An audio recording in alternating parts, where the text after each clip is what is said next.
And welcome everyone to a brand new year and a brand new year of arena battles with this man right here, the Eternal Bull, aggroed himself. Looking nice. Is that a new couch in the background? Or was it just somewhere else before? It was just somewhere else before. That is a comfy looking couch. It looks super nice, but it's it's like polyester bonded leather. It's like the worst material ever. I'm getting rid of this stupid. Well, I take back my compliment then. I bought it for $89, and I'm like, this is the most beautiful couch you could ever buy for $89. I was so happy, and like 2 days later, it started being like, I hate everything. Couches can be tricky. My parents one time bought a couch that was like synthetic cow hide or something, and it had like hair on it. Oh my god, it was like the most uncomfortable couch I've ever sat on. I can't tell you how gross that sounds. That's terrible. Oh, it looked cool, but it was so uncomfortable. Oh my god. All right, so to everyone out there in internet land today, we have some things going on you're going to want to pay attention to. We're going to be dropping some Zensports and Splinterlands lore questions, and I believe Mr. Jacob is going to be giving away some packs for that. Am I right? Yeah, so how it's going to work is we're just going to be looking at chat. We're going to ask the questions here. We have them planned out already, and then the first person who writes the correct answer, they'll win a Chaos Legion pack. So we have a minimum of 15 that we're going to give out, but we'll see where it goes. If you probably know most of the answers to this lore, aggroed, so I'm wagging my finger at you. No giveaways, no spoilers. But I want to ruin everything. No. I don't know why I was wagging my finger at you, but still. Yeah, I didn't see any finger wagging. You're not on the screen. You won't even show your face in public, sir. So I'm going to pretend like there was no finger wagging. That's fair. It's moving on. There's the questions right there. I do have the one that I want to put out first. So, first question incoming to all of you out there in internet land. What I'm not sure everyone knows is that height in the Splinterlands is measured a certain way, and it's by how many chickens you are tall. So the trivia bit that I'm going to put out here first is the first person to tell me how tall the Spirit of Forest is will win the first pack. So make sure you guys are watching chat. This is how tall is the Spirit of the Forest. And just the best hint I'm going to give you guys is the answer is in chickens. How many chickens tall is the Spirit of the Forest? Now, I can't see. Oh, I see. Len PH on Twitch got it right there. 35 chickens. That's awesome. Yeah, did 35 chickens. That's a tall guy. Yeah. Spirit of the Forest being 35 chickens tall. I mean, like, if there is a chicken's what, like a foot tall on average? Like, how tall are chickens? Are they like a foot? Probably taller than that. Well, even if it's a foot, that means the Spirit of the Forest is 35 feet tall. So, like, yeah, think about that the next time you're fighting one. Chickens are one chicken tall, correct, Len? Yes. So, but yeah, so Len PH. They're precisely one chicken tall. Exactly, with no margin for error. All right. So Len, I just sent you a whisper. So just send me your name when you have a chance. All right. Gelmo in the booth. Are we good to go to the bracket? And it's not being updated yet, right, Jacob? It has not been updated yet. Perfect. Have they started fighting? Yeah, people have started, yeah. So here we are in the bracket. Can you see it okay on their aggroed, or do you want the link? No, I can see it. I would like to be told a little bit about what this bracket is and who we're fighting and why we're fighting and what people are interested in and who we're watching. Well, this is the first Chaos Legion tournament. Now, what's a Chaos Legion tournament? Jacob? It's a tournament where only Chaos Legion pack cards and reward cards can be used. All right. And it's played at a Silver League rule set. With the what league? No, Silver League. Silver League rule set. And then how can you tell the audience how we pick these people? Like where are they from? Who are they? Why are these the particular accounts that are playing in this match? So these are the best of the best as measured by Clove during her qualifier tournaments. So she ran 4 qualifier tournaments leading up to the tournament today, where the top 8 from each event qualified. Bulldog is in here, Jacek, Biz, the normal names, and then there's some new ones. It's always awesome to see new people. So Zell is a new player. I think Silent Will has maybe played in 1 tournament before, but he's always in our Discord, so good to see him here today. Kira, as usual. Game Boy Ali, he's played in 1 before, but not always a participant. So it's cool. It's cool to see who is able to qualify for these tournaments because they bought a lot of Chaos packs. It's good to see. I remember I was watching God Is Love stream on the night that the drop happened. It was pretty exciting. So that's the top half. Let's check out the bottom half of the bracket, see who's down there. I know myself, I do want to see Bulldog, see his matches, seeing as sometimes he sits here with us in the booth. So he better show up, or he's gonna get some fire from us, I'm hoping. So we got a Digital Wisdom. He's an old school whale that's been here for a long time. We have a Byzantinist. I don't know if you guys know the Byzantine Kitty, but he is quite the talented player. No, actually, never heard of him. Never heard of him? Okay, well, he's worth getting to know. He's a fan of cats, and that's all I know about him. In fact, as far as I can tell, he's like a walking cat, and you just don't know it because it's the internet. Yeah, I do actually think he's a half person, half cat. And then we see a coronavirus down there too. That's always exciting. He's a little cantankerous at times. We got a Stever 82, so that's pretty good. And I'd like to watch the Yosen Skipples fight, just because I want to say Skipples a lot. Taste the rainbow, sort of. Taste the off-brand rainbow. What is it? Taste the Runebow. Yes, taste the Runebow. Yar. Oh, that's pretty good. So, okay, so we're playing silver. We've done some qualifying matches to be here. Were there any stake requirements? Do we have a Zen token yet, where you have to have 500,000 Zen token to even be considered for one of these? Is that in the works or on the radar? Yeah, so something like that is going to be happening soon. We're actually going to have a big announcement on January 24th. Just kind of a new stage of Zensports esports, which will be really exciting. Zensports has a crypto token, but there were no real staking requirements for this one. I figured the requirement was kind of that you bought a lot of Chaos Legion packs and had the opportunity to win a qualifier. So we got Kira versus Bulldog. That's a savage way to start. Here's 2 great, one great streamer and 1 great player. And I actually don't know the skill level of Bulldog. I'm assuming that he's pretty good because he advises a lot of people. We got Brybro down there. It's silver too. Bulldog, I'm pretty sure, is a silver specialist, if I remember right. Yeah, but against Kira, I mean, what's that bring you? He has a fighting chance. I mean, it's like me saying I'm a physics specialist versus Albert Einstein. What? No. I might be a physics specialist, but honestly, anybody gonna care about that one? I don't know. I mean, Bulldog's in a tough race here. So if he can pull it off versus Kira, I would say that's the biggest round 1 upset that could happen here.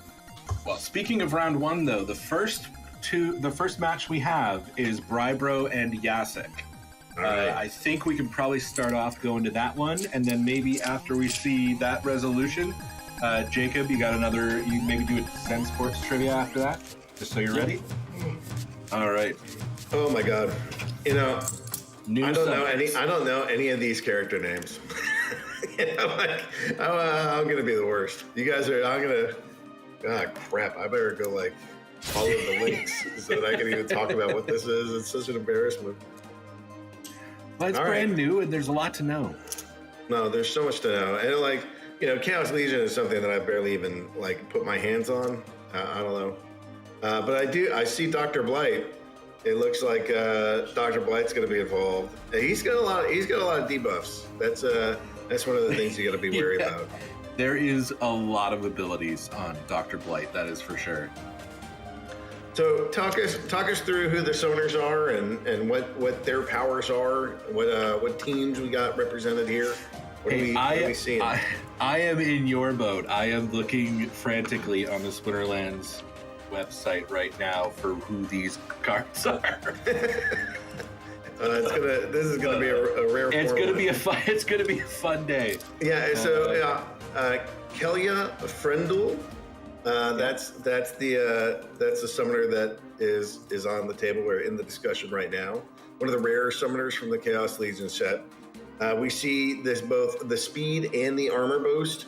So that's kind of armor's a nice one. You know, I think that's one of the stronger ones, kind of up there with the magic. Because if you get a magic team and you debuff magic, you can really smush them. But you know, armor is just such a good like around the entire way ability, and to have that through a summoner where you can't really like debuff it away or nuke it down, but to really have it come from the summoner. Yeah, I think that's a really strong ability.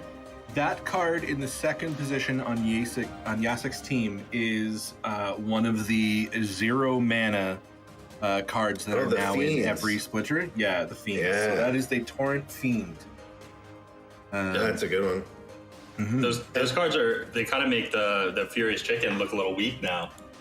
Well, the Furious Chicken is rare. I mean, there's not really a full comparison.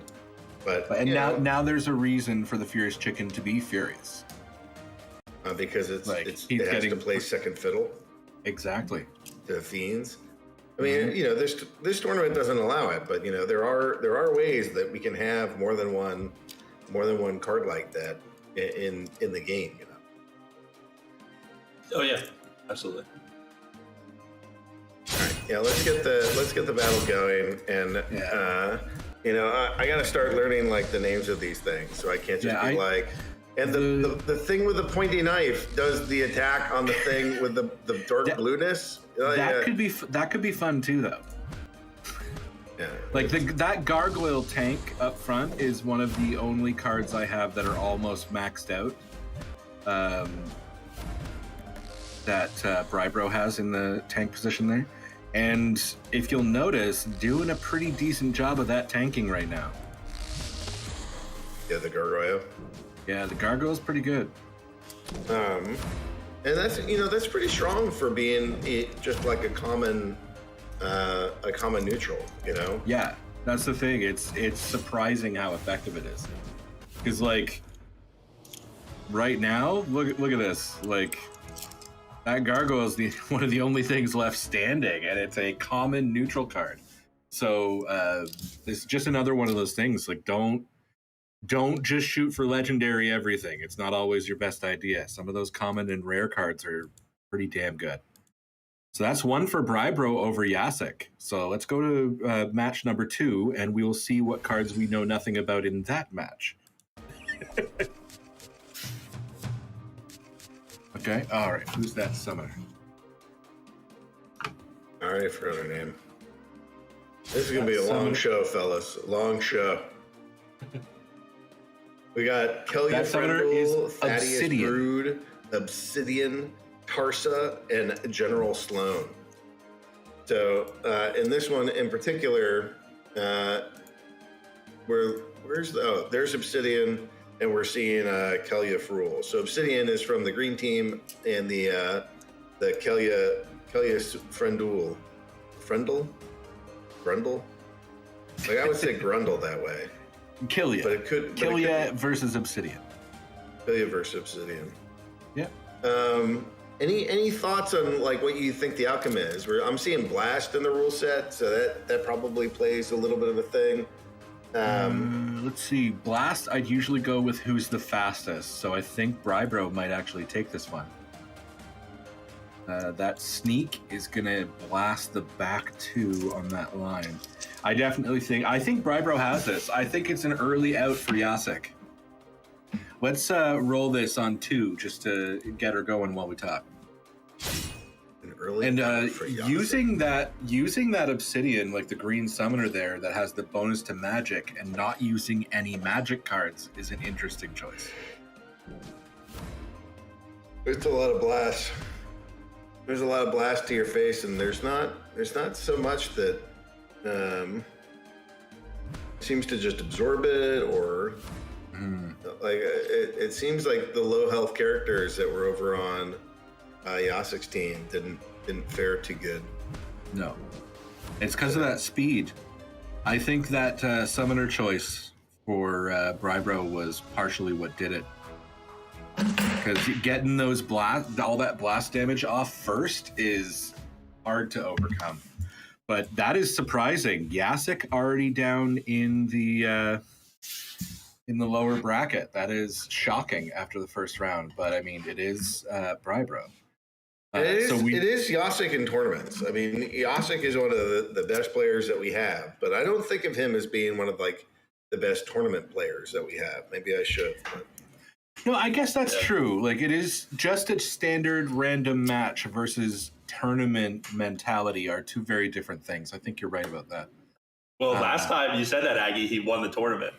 That is true, and he may still. I mean, if he wants to go do it the hard way and come up from the losers bracket, that's fine.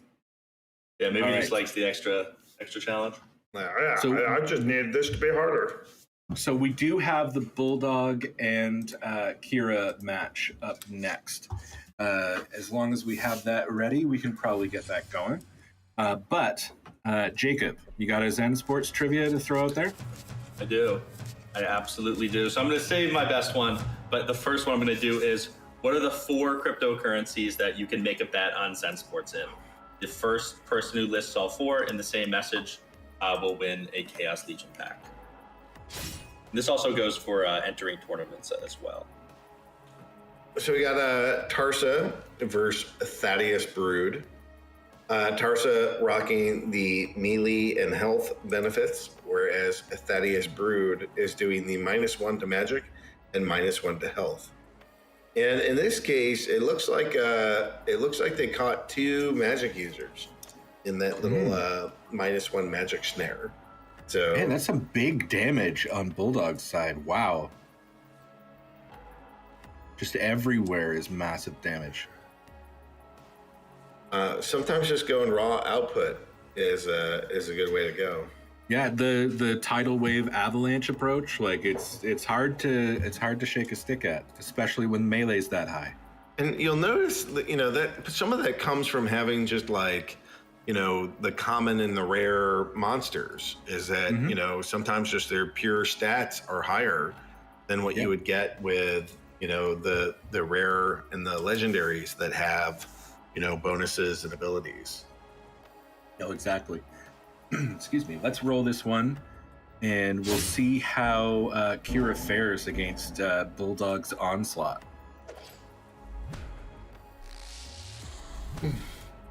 Watch. Who is that? And there's not a lot of range, so I don't even know what his name is. But The forgotten one up front there is brutal looking. the legendary or The tank that Bulldog just lost. 6 to the face will do it. Yeah. This match is a little bit closer than I was expecting this to be. Yeah, that damage from Bulldog's got to get out there, or he's going to lose every advantage he has. Yeah, no, that was the wrong one. Sorry, Bulldog. I don't think it's going to go. Wow, that was tight, and that also was. Yeah, I don't know which way I saw that going. It probably wasn't that though. I think it was just bad. It was bad timing for Bulldog on that one. Had that sneak samurai-looking dude, had he hit the front line instead of the back line at one spot there, I think Bulldog would have had it. But letting that damage come through was just enough to sink him. So we got 2 dragon teams. So the dragon summoner is get the name up for us. Quix the Devious. Yep. No? Is it? Yeah, okay. Summoner. I was confused because it's mirrored. I was trying to figure out which way it was going. Yeah, Quick's the devious. They both go for the white team here. Oh no, Gelmo, don't worry about it. Yeah, no, it's fine. I wasn't asking you to do anything. No worries. And that's it. Just looking at it, the choice of tank is pretty different. I'm gonna go with this, pretty fast, fly, magic reflect dude. The other guy's like, I'm gonna go with a tank. I'm gonna go with this wall of muscle and metal. Yeah. This is kind of like in the movie 300, where the guy's like, I brought more soldiers than you. And he's like, what do you mean? I have a bigger army. And he's like, well, how many of them are professional soldiers? Yeah. What do you do? You're a potter. I'm a blacksmith. And I'm soldiers announce, and they're like, and everybody's like, oh, I guess you did bring more soldiers than we did. So that's kind of my thought for the tank battle here. Like, only one of you brought Legionnaire Alvar, and the other one brought the little Pellicor mercenary, and those two are not equal at all. Yeah, let's roll this and see just how absolutely correct Aggrod is. They are not equal tanks. Now, what is that? Is that a Chaos Dragon I'm seeing at the end there? That's what that one is, right? Yeah, a Chaos Dragon, yeah. He's a big boy, all right. It really just it comes down to me. It was like, how much magic can they take to the face? Ooh, and a little resurrect.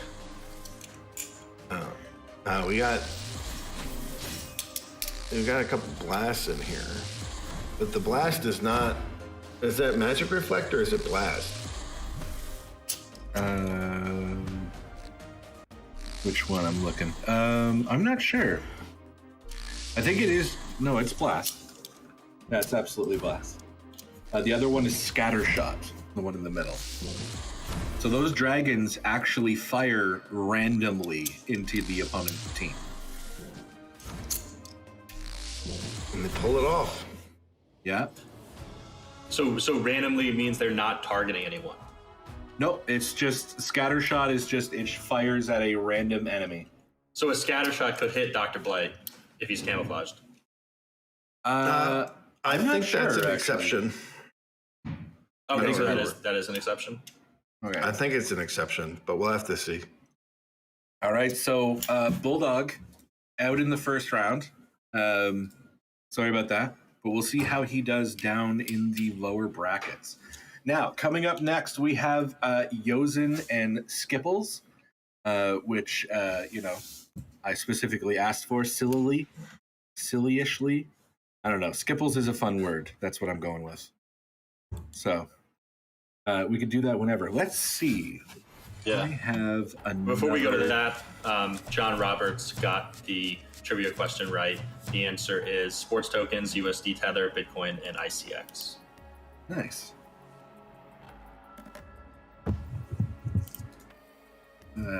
All right. I have a lore question. So this is back to Splinterlands. I'm handling that lore today. The Gloridax Guardian is, and I pulled a lot of this lore from not Chaos Legion stuff. I think I have some coming up in a second. So everyone who's read that new lore, you're going to get a bit of a heads up on that one. But before we get there, the Gloridax Guardian, one of the dragon, is he legendary?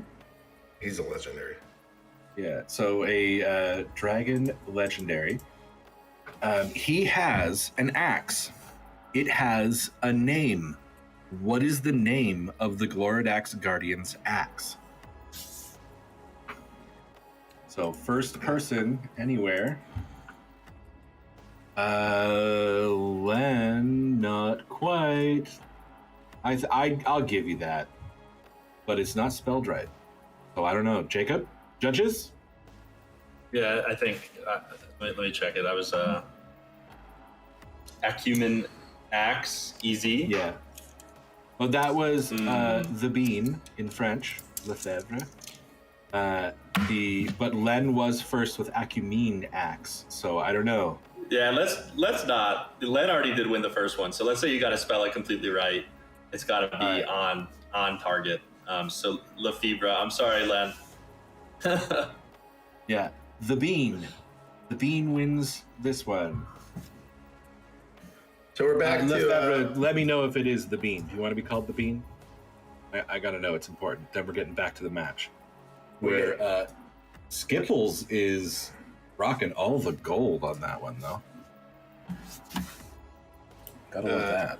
We have Thaddeus Brood again, doing some -1 magic, which isn't actually doing a whole lot here. No. And we have Kelia Friendul. And you'll notice that there is a fair amount, or half the team is range, and the other half is melee. So we'll see if the speed and armor kind of help.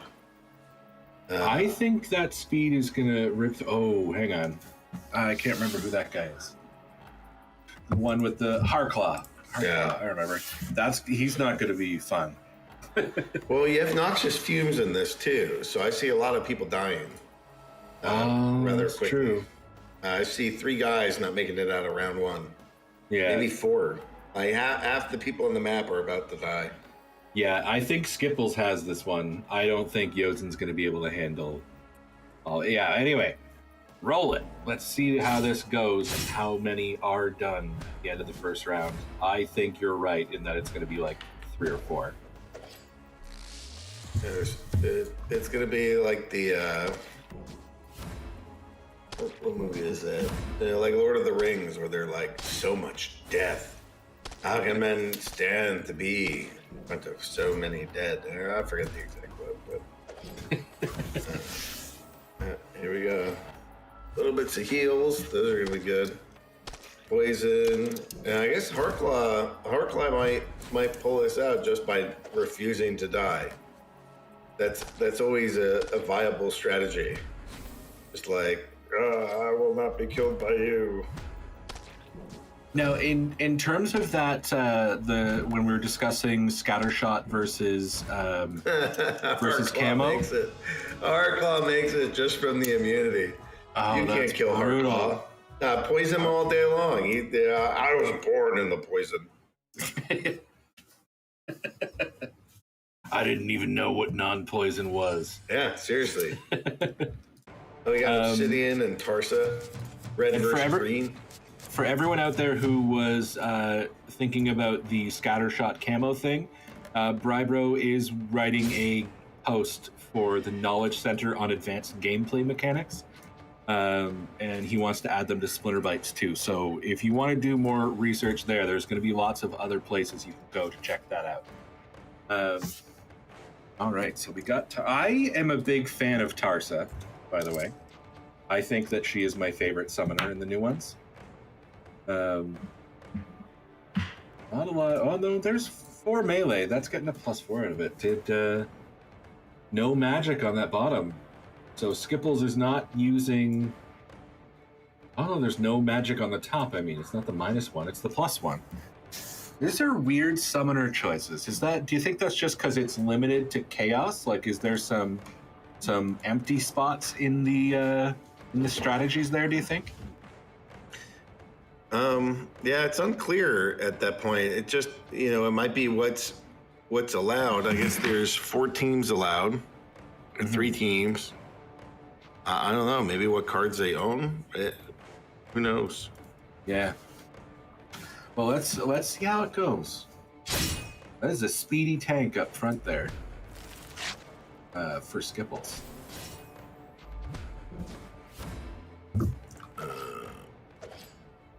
What, with the 5 speed? Yeah, 5 speed on a tank isn't bad. Unless you're facing magic, then it means nothing. Or if this person just hits with a 2 versus 5 anyway, that's cool. This is looking a little... Is it? Oh, it's slow. Oh, I got it backwards. That's why. Oh man, I was being a dumb. I never do that. There's Yozen. Yeah, Rick's. Yeah, I noticed. Thank you.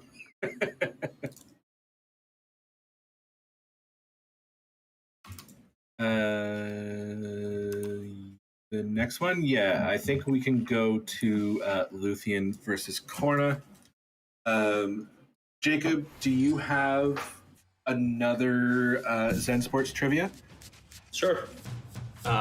So this is, I would say, our 8th Splinterlands tournament. But, way back when we hosted the Zensports Kickoff Cup, before we hosted the Kickoff Cup, we hosted a practice tournament to make sure the stream looked right in our Discord server. If anyone can tell me who won that practice mock tournament, first of all, I'll be incredibly impressed, and I will send you a Chaos Legion pack.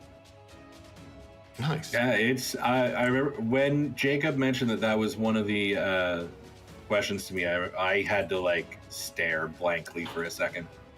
I still don't remember the answer. Yeah, I don't think it's somebody who's People are actually just played guessing. in one of the public tournaments, but it is a member of the community. Brybro saying Zowie won the first tournament, so this person actually beat Zowie in the finals of the mock tournament. Yeah, this was the mock tournament before that first one. So it was not Zowie. I don't think it's any of those four. No, it's not. No, and I don't know if anyone's going to get this, but shout out to the Good Trouble. We're going to watch his matchup next, but he made this awesome overlay. It looks amazing. The shooting stars in the background looks great.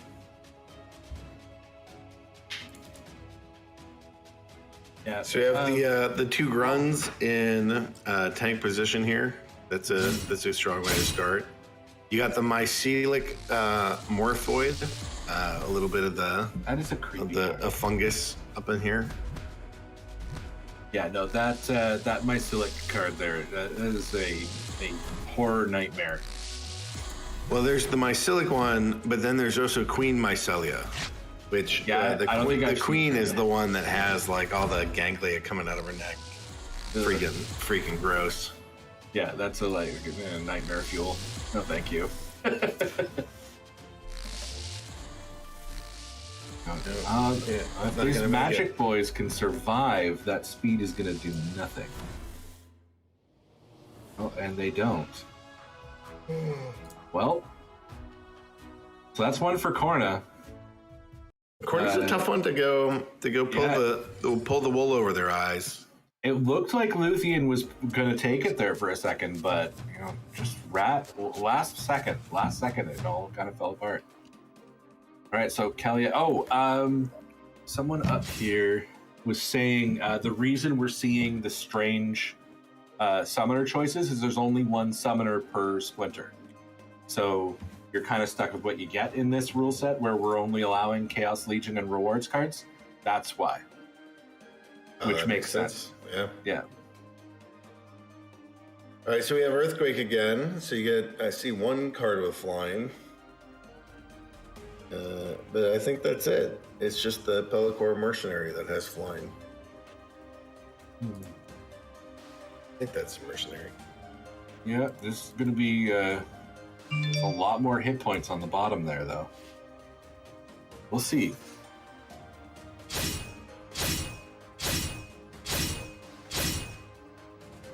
$27 mana, so it's I don't see the fiends.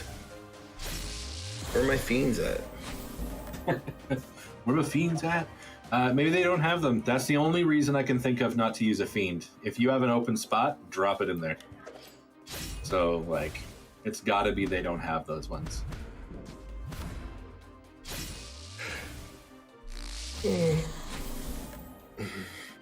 Ooh, the only guy that was not taking damage from Earthquake goes down. It's funny, I was about to say, I wonder how much that one card missing out on that 2 damage every round was going to the difference that was trample. That trample was nice. Mm-hmm. That's a lot of damage. Yeah.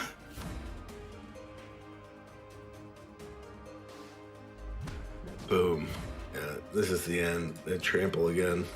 Yeah, that taking out almost 2 cards with that much health on them in one round is brutal. Yeah, that was good. That was fun to watch. Trample, I think, is my favorite ability. It really is.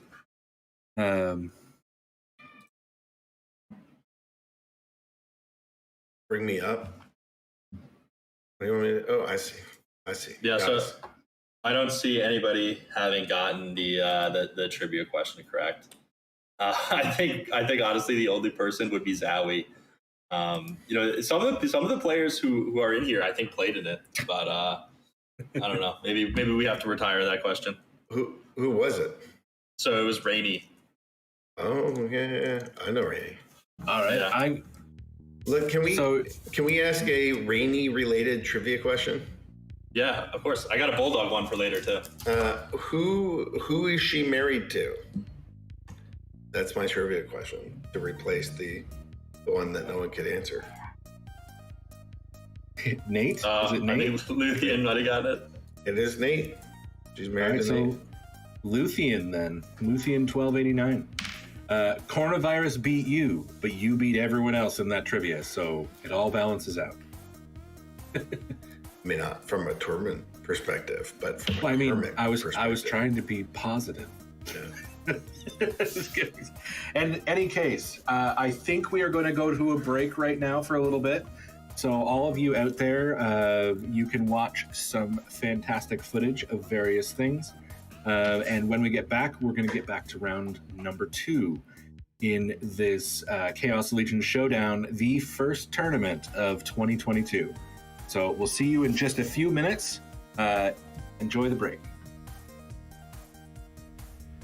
Since the days of the splintering, the lands have been soaked in bloody conflict as factions battled for control of the known world. Primal energy from within the planet was harnessed and used to create elemental forms of magic. Fire, water, earth, life, death, dragon. In war, these elements nearly brought every nation to the point of extinction. It was then the dragons who proposed the solution to end the conquest. Arena combat.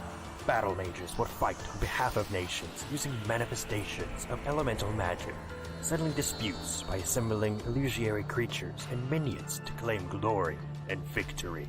And thus it was. For many generations, the battle mage paved the path to peace, until the powerful Wizards Council, guardians of the old knowledge, vanished from their secret island.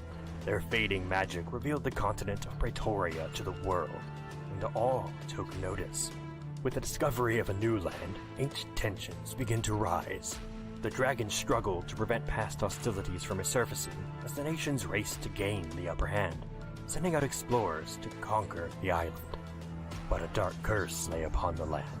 Its whispers drove explorers mad. A doctor was the first to lose their mind and become a servant to the voice. It promised immense power, and everywhere the doctor stepped, blight followed. He became the precursor for what was to come. The doctor's corruption spread sickness and death in a world already disrupted by strife and conflict. It was at this critical moment, when the world was at its most vulnerable, that the doctor's master became known. Otherworldly creatures spewed forth, devouring the weak and ravaging the land. Chaos has arrived. Who will stand against them? Who will stand against the Chaos Legion?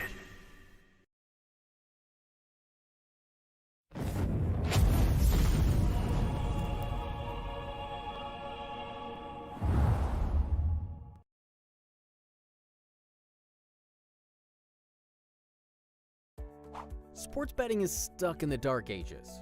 Traditional bookmakers come with high betting fees, slow deposits and withdrawals, outdated technologies, and no loyalty or rewards programs for your play. All of this leads to a frustrating and one-sided experience for betting on sports. Thankfully, there's a better way. Introducing Zensports, a peer-to-peer sports betting marketplace that allows you to create and accept sports bets with anyone else in the world, without the need for a bookmaker. Our marketplace is fully transparent, trustworthy, easy, and fun for betting on sports. In addition, Zensports uses cryptocurrencies and its own utility token called Sports, which you can use to place bets as well as earn bonuses, rewards, and other perks. Zensports makes sports betting fun, secure, and more rewarding than ever. What are you waiting for? Download the Zensports app today at zensports.com.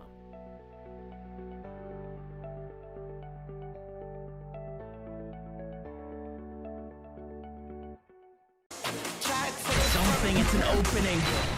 Finally, Jake goes in. Look at the redirection. Love it. What? Oh, goodness. Beautiful from Zero 12. That was ridiculous. Rainbow Shadow doing an incredible job. What? Oh my word, Dodger just literally just punched off at him and Dodger.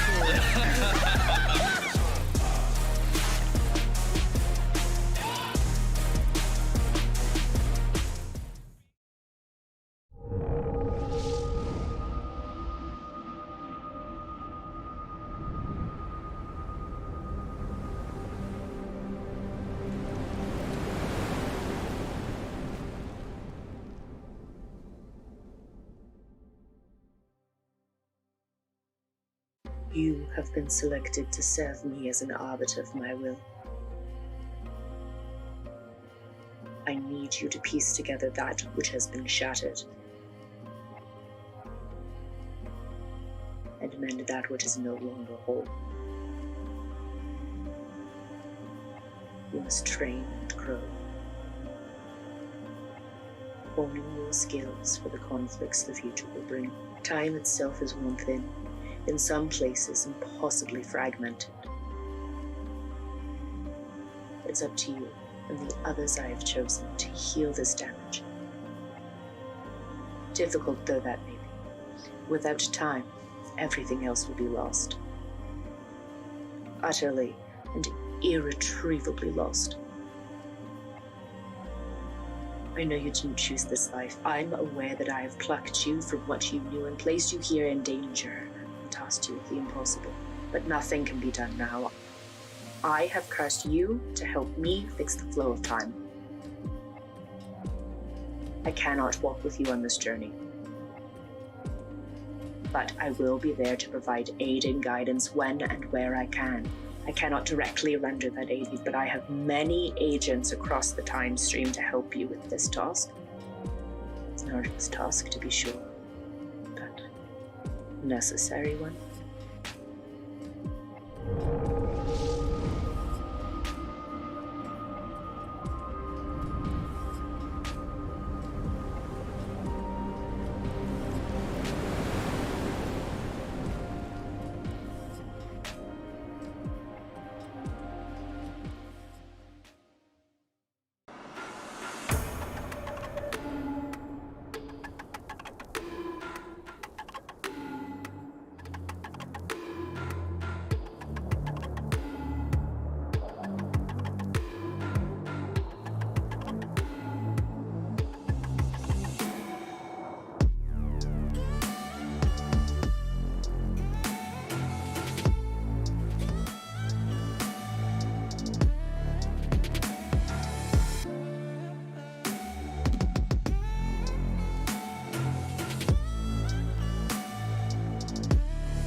So Dodger now he's in a good situation to actually bring down Remorcado again.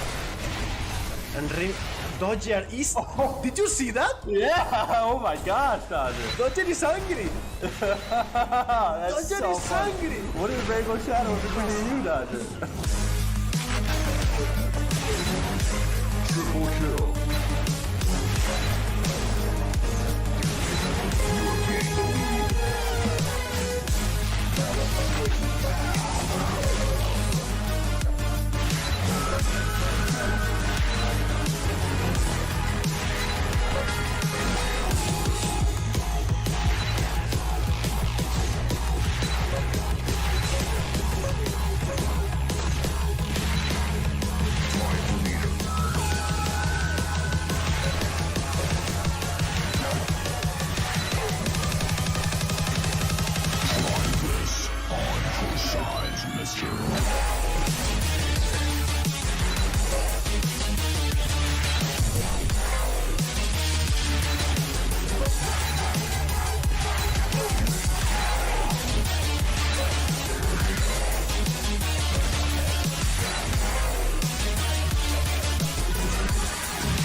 Since the days of the Splintering, the lands have been soaked in bloody conflict as factions battled for control of the known world.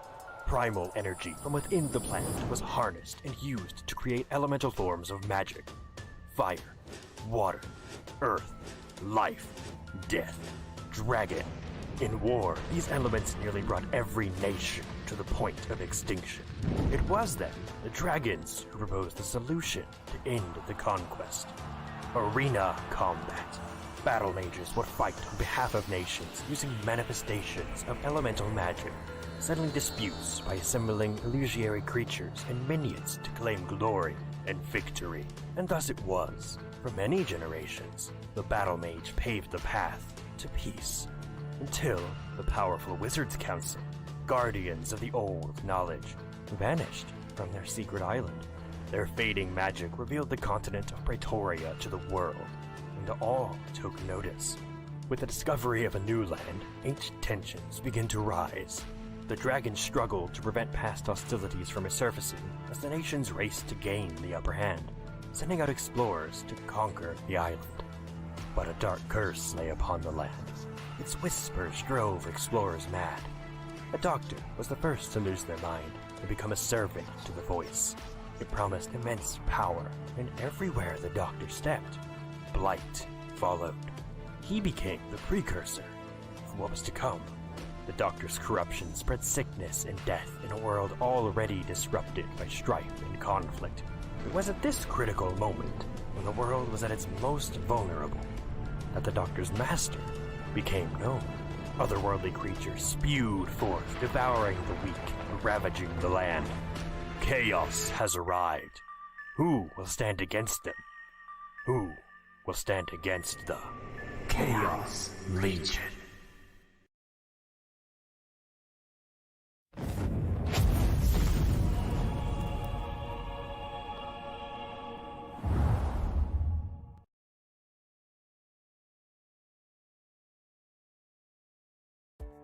Sports betting is stuck in the dark ages.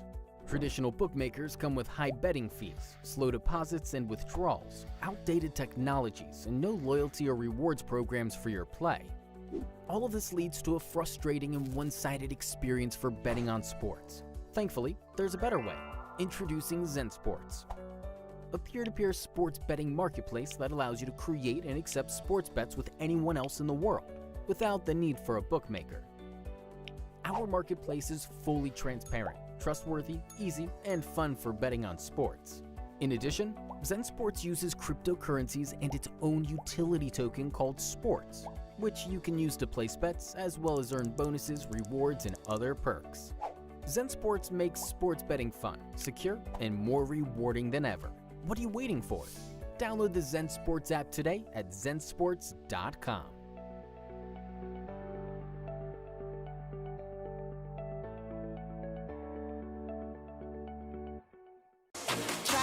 Something, it's an opening. Finally, champ goes in. Look at the redirection. Love it. What? Ooh, goodness. Beautiful from 0 to 12. That was ridiculous. Rainbow Shadow doing an incredible job. What? Oh my word. Dodger just literally just punched off of him. And Dodger.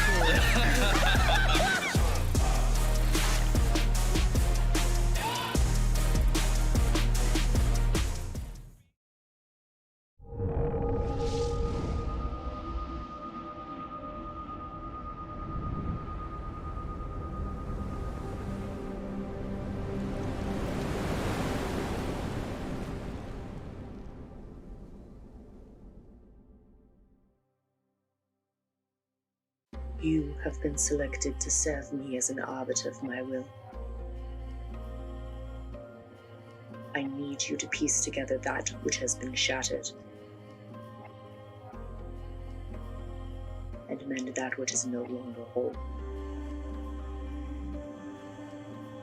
You must train and grow,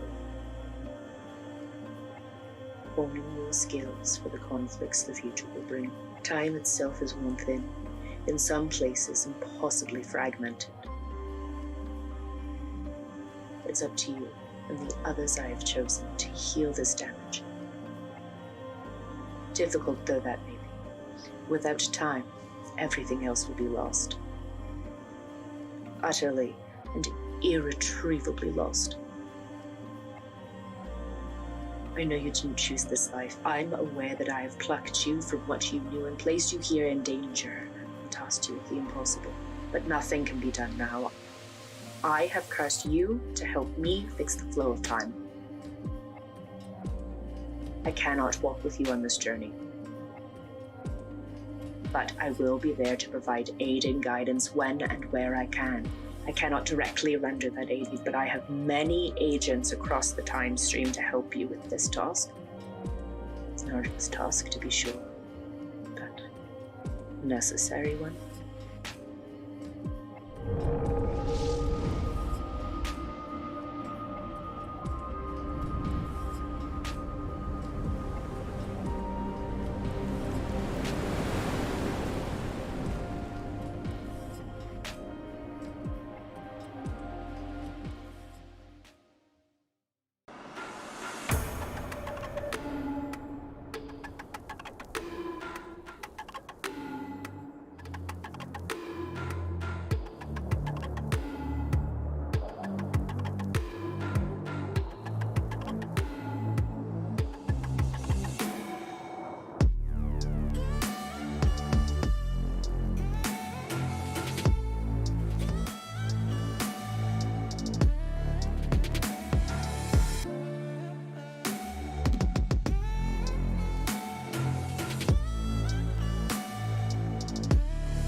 It's great to have everybody here. Thanks for sticking with us as we just kind of set up for the next round. And I'm joined by Gil, or God is Love 777, or God is Love 777. Why don't you do a quick introduction of yourself, bud? How you doing, everybody? I'm Justin James Garcia, and I'm a Twitch streamer. I'm also going to be partnering with Splinterlands when they get their stream set up. I think it's a couple weeks out. We're going to have a 24/7 stream on Twitch getting started for Splinterlands, and it's an exciting time to join in, and glad to be able to meet you aggroed and join you face to face and give some commentary on some awesome matches today. Well, I'm glad to have you here. You've had a couple wins yourself, correct? Like you've won a tournament or two, haven't you? I've won a couple rounds of tournaments, yeah. That's pretty awesome. So great to have you here. Great to have you be able to commentate with us. Our knowledge of Chaos Legion is not the greatest. No. So it is. It's good to have you here. I can talk alpha and beta all day long, but I haven't. Basically since this company blew up, I haven't had nearly as much time to play. But we've released the Chaos Legion set, and frankly, I'm a little out of my element. So it's good to have somebody here that has tons of understanding, tons of ability, and thanks for coming on. Yeah, but we appreciate all the work that you put forth as well. We know that you stay busy, making us all money. Yeah, doing my best, bud. Doing my best. I got a couple dozen millionaires that are minted, and trying to make it more. Yeah, right. That's for sure. All right, so we are looking at round 2 here. Sorry, Gelmo threw me for a loop there. I'm not supposed to listen to him. So this is round 2 of the tournament. We've had round 1 all wrapped up, and we're gonna be going to Schnapoon and Game Boy Ali first. But let's scroll up and down a little bit and see what's going on in both the upper and lower brackets. I can see that Biz made it through. That's, I don't know, pretty surprising, I guess. Yeah, I felt Silent Will, sent out a tweet saying, he qualified for his second tournament, which was awesome. And then I think he checked the bracket and saw he was playing Biz, which was tough. Yeah, that's just a bad day. pulling Biz in the first round is, I don't know. It's like tripping on crack, losing your wallet. So, okay. Yeah, I guess Yasik is going to be interesting. And God is Love is down there. We're going to have to see how your match turned out. Because I assume you can do. Forfeited. Trying to get all this stuff set up. Didn't even accept my match. Well, then then we know how that went, and it's our fault. So thanks for taking one for the team. yeah, took it for the team. Appreciate it. All right, so before, we can go to Schnapoon and Game Boy Ali, but before we roll it, and to give you guys a little bit of time to get set up with what you think is going to happen, I have another bit of lore trivia for everyone out there. So everyone on the Twitch stream, I want to see some emotes. Let me know that you guys are ready for more lore. I haven't done this emotes thing, but you have to please me with all of the fancy images. There you go. Good start. Let's keep it rolling. Got to get some activity on there, and then I'll do that lore. So let's switch over to the first match between Schnapoon and Game Boy Ali. See how that's going. All right, there we go. Okay. You guys are ready for lore? All right. Lord Arianthus has publicly, in a press release no less, declared a mortal enemy. What is, or who is, Lord Arianthus's mortal enemy? That's your lore question. You know who his publisher is? I think it's not Dr. Plate. It's the Gloridax has a press corps, if I remember correctly, in lore himself. John Robert Sue, Dragons is correct. Lord Arianthus has declared himself as the enemy of all dragons, which not an enemy I would personally choose. It seems like setting the bar pretty high. But he is a head in a jar, So what do I have know? a question. Does he have like a secret pact with Lightning Dragon? I don't know. It doesn't hurt Why do you- Lightning Dragon, right? Maybe we need to give him some return fire. Maybe. All right, so John Robertsu, I think Jacob is going to send you a whisper, and then he can deal with getting you that pack out there. But that lower Okay. question being wrapped up, let's check out this match. What's going on in here that you guys see? I personally think it's going to come down to if the Jin Chwala can actually hit the Void Dragon. That's all for me. If it can connect on the Void Dragon, I don't think there's enough damage to take down the Jin Chwala. I could be totally wrong. What do you think, Agro? It's a low mana match, so I'm trying to see, like, I don't see a lot of damage here. Right? 1, 2, 3, 4, 5, 6 on the bottom, 3, 4, 5 on the top. I mean, maybe she'll just sit there bashing everybody with that mace over and over. Yeah, now that I look at the rule set, I think we can click forward to look at the rule set too. It's weak magic. So this Jin Chwala basically has 16 HP. Yeah. And yeah, that's going to be the big difference. Well, the other thing is the thorns. So, like, even if you're able to go kind of like slowly beat them to death, like those thorns, I think the tank is just going to be the star of this round. And Yeah, so let's roll it and watch how Jin does. Yeah, so the Void Dragon has a 55% dodge chance on the Jin Chwala, and it's got a 25% dodge chance on the Naga Assassin. So the Naga Assassin will be beating it down pretty regularly. That's the end. See, these guys are gonna go. They just take it to the face. Yeah. Boom. Nice. Boom. Yeah, Jin Chwala is a good card. I That's like a that really use good in the card. weak magic. That 6 armor is huge. All right, I mean, so that's one for Game Boy Ali. That's how you Let's win see. it with a single card.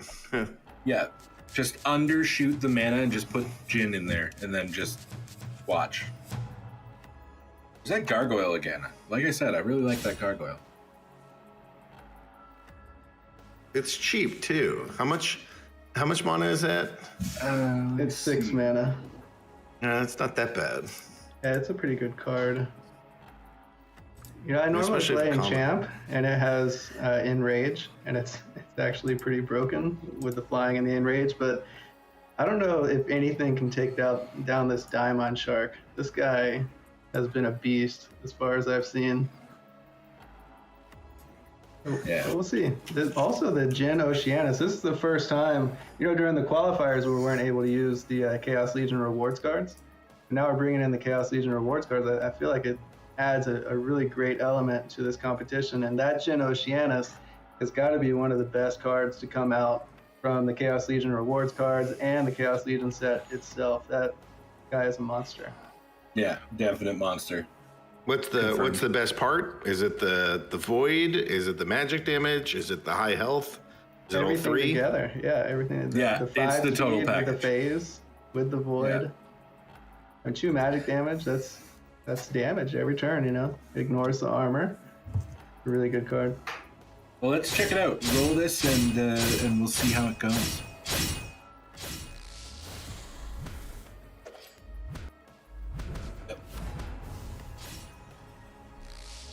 Oh, that's the resurrect. A bit of a waste on that resurrect. Yeah, that's not where you want to see that going. No. Now That 1 point of armor on Oceanus took out that 6 damage attack. That is a good timing on that one. Yeah. For Schnapoon, anyway, not for Game Boy Ali. You're seeing all these good match. these hits, but they're doing so much less damage with the void there.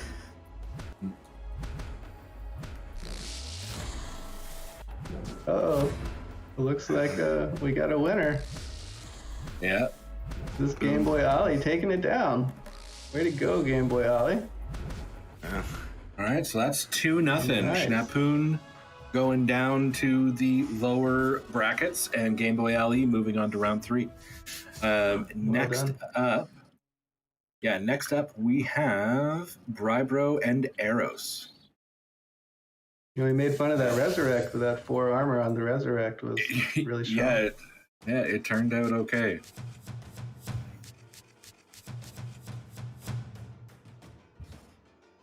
The classic battle of life and death.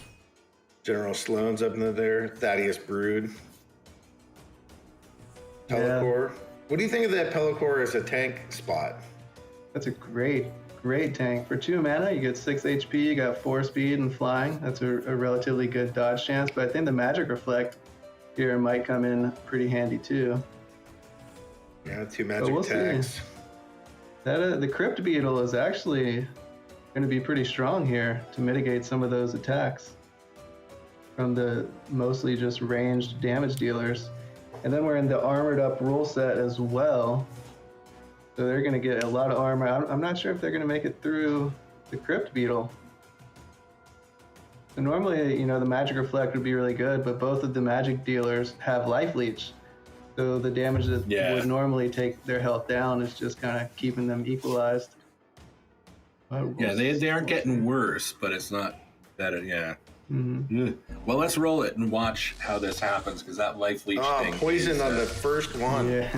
That's savage. There's no cleanse. That dodge right? chance is good. No cleanses. Okay, so they got that. through. That was faster than I expected for that one. But now. But now this is if he would have put the Soul Fiend up in the front position, maybe he would have had a chance. But I think the Crypt Beetle just tanked way too much damage there, and then you got the Life Leech magic damage dealers. That was a really strong build by Brybro. So 1 to Brybro. He has been going 2-0 most times we've seen him in the tournaments lately. So let's see if he continues that streak. After this, Jacob, you got another bit of Zensports lore to toss out there? Sure. All right. I think I'm going to do a Bulldog trivia question. He did just get knocked out of the tournament, so we got to give him some love, I guess.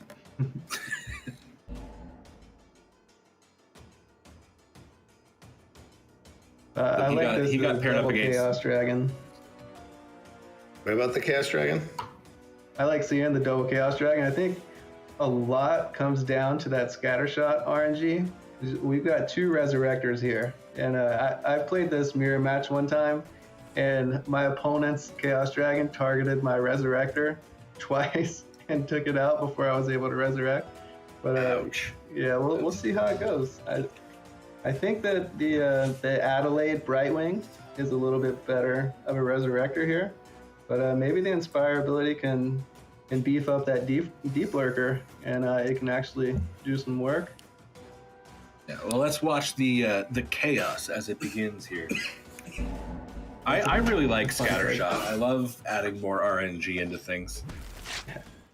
Scattershot with Blast is just crazy. Yeah. Oh, they got the Resurrect on the Gargoyle Scrapper on the back. That is not what you want to see. Yeah, you're definitely not hoping for that. You don't start your match being like, "Wow, I really hope they bring back this nearly useless." Yeah. Yeah, it was actually literally useless. I guess it soaked up a little bit of damage. Yeah, meat shields are people too. See the Resurrect on the Diamond that's Shark, a Resurrect. was Yeah, good. that's the way I want to go. Now you get a heal Everyone back take up. notes. Oh, and the weak magic. We didn't even point that out. That Diamond Shark basically has 14 HP. Oh, and it misses the trample. That's sad. That's 6 damage. It would have passed to your face. Man, it can't hit. What is it? The dodge? That's all right. Well, He's given a valiant last stand, but oh wait, that was magic though, wasn't it? Yeah, no, it should have. I'm not sure. All right, so yeah, Brybro knocked that out. Now you have a Bulldog trivia. The next match we're getting to is Kira 1995 versus Rivals, and Kira 1995 knocked Bulldog out. So it all looks like we planned this. Now you go with your floor question, Jacob. Absolutely. So we all know Bulldog has been covering play-to-earn games for a while, but that wasn't always the case. What was the first game Bulldog uploaded a YouTube video on? Oh, I think I might know this. I'm not going to say anything. Let's see if the chat knows. No, quickly type it to your friends. I don't think I was fast enough. Okay, I see. Someone just got it. Star Wars Galaxy of Heroes. Yep. Nice. Yeah. There are some people out there with some real Google skills today. Unless you actually just knew that, then that's even more impressive. I'm sure there are a lot of Bulldog followers here. He puts out some great content. Yeah, so we got Shnigeko. Yeah, Shnigeko, and why does this say Rivals? Is that so there? Shnigeko was having Rivals play for him. Where does it say Rivals? Does it say it on the you typed it out, Kira 1995 versus Rivals. Oh, okay. Yeah, I think it's back to Shnigeko. I think Thaddeus is a clear counter to the Obsidian, as I like to call her, Obsidian. You get the extra weekend. They both kind of, negate each other's magic buff and debuff. But it looks like this Legionnaire Alvar is going to do quite a bit of work. And of course, you just got the Life Leech magic dealers in the back. I think they're going to take it down. Yeah, we were discussing about choices of tanks earlier, and how sometimes you maybe want to choose the guy that's all muscle and metal. And that is probably your best bet for tanks. So he's going to do some good work here, I think. All right, let's see how it goes. It's interesting in the melee mayhem. A lot of times you want to kind of juke your opponent out and play magic instead of melee when they assume you're going to play melee, But both of these players decided to go with a full magic team. And yeah, it definitely seems smart. The Goblin Sidekick back for 6 mana, doing 2 damage. Not that bad, but normally, you want to use that heal. I would have put the tank, the Mycelic Slipspawn up front. Try to at least get 1 heal. But a little bit of poison will help. Yeah. It gets that kill, then that should be game. Yeah. Yeah. Shnigeko ending with a 16 HP worth of cards left. No big deal. That's a solid victory, yeah. All right. Match number 2. Here going with the magic again. And this time versus Oceanus. That Void is going to put in a lot of work here. Yep. Yeah, that's would you like to do damage? I would prefer you did not. Yeah. Let's see how many dodges he gets.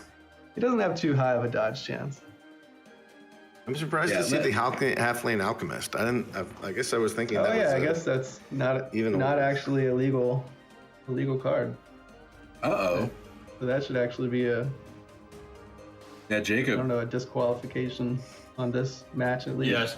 So if he played a non-Chaos Legion card, he loses this round. All right. So we can roll this one. Not the whole round. I mean this battle. This match. Okay. So so we can roll this, but the outcome is Kira 1995 wins, regardless of what happens. Which is too bad, because it probably has nothing to do with the Halfling Alchemist. Right. Yeah, probably not. That is a mistake, Shnigeko, I hope. I know a lot of people were having that same issue, though. We were just running through, trying to pick our cards. Probably Shnigeko has every single card that Splinterlands has ever created. And sometimes just picking through those cards in 2 minutes is a little tough. It does look like Shnigeko would have crushed. So, yeah. Talking about 16 hit. Well, I guess this is about the same amount of hit points, but still. All right, so we have a round number 3, I believe. Yeah, and this one looks like one of my favorite builds with the Obsidian there, but with that Jin Biljka in the back. Looks pretty strong, but once again, Sneak Echo reading that Kira wanted to play Magic for a third time in a row, goes with Thaddeus, and let's see how it's gonna go. Yeah, let's give this a roll. Get I think Jacob's got more matches coming in, and then we might get that bracket updated and go over that way. And it's school, so school with no range. That normally means 100% you're going to be playing Magic. So Sneak Echo opted to go for the Thaddeus to counter Kira's Magic, and actually it backfires. Kira just went with a more solid, more heavy damage dealing team, and it took down that game 3. I like seeing the Dr. Blight versus Dr. Blight combo. That brought me joy. Yeah, that's a pain to watch, and especially in Champ League or Diamond or higher when it gets down to RNG, 100% RNG. All right, so Kira 1995 moves on, but would not have if it wasn't for Snegeko's slight misplay there. Yeah, that's so true. Just a reminder to everyone in the tournaments, you got to make sure you follow those rules. One wrong click of the finger can tip the scales to your opponent's side. Now, we are going to UA and Yozen next, as you can see on the screen, so I don't really know why I'm describing it to you guys. But first, trivia question. Everyone out there ready? Because I need to know that you're ready. I don't want to just drop these things out there unless I see a bunch of people chit-chatting in Twitch here, because I can't see the theta. So I don't know if people are ready over there. Jacob, you're gonna have to let me know if there's some activity, and are they waiting for these questions as well? Got some let's go. Good job. Seeing Luke plays to earn a lot. Nice. Guys, love. What do you think about the addition of having the invaders and the defenders into those sort of like characters that you see? Does that impact you at all? Is that just sort of neat, or do you think it's dumb? Does it add a neat aspect to the game, or is it a distraction? How do you look at that? The invaders versus defenders honestly hasn't impacted me at all, because I'm not even aware of what they are. All right, rock on. You kind of have just generally, you kind of have your good guys and your bad guys that are in here, and the kind of deformed looking things are usually your invaders, and then the more humanoid looking things are the defenders. Okay, so I guess in Chaos Legion, that's like there's a rift that opened up and all these creatures are coming out of the underworld. That's the lore? Sure, that's close enough. Okay. Yeah, I think, if it adds to the lore, it adds to the story, and a lot of people love the story. Yeah, all right, so that's UA. Really okay, good. So the lore question is from the Bakjira lore, what did Captain Johan whisper after his encounter with the Balinvast? Now, these are straight from the lore team at Splinterlands, so they may be harder than the ones that I was pulling. Savage. So yeah, what did Captain Johan whisper after his encounter with the Balinvast? For now, let's roll this second match and see if UA can put Yozen out of the tournament.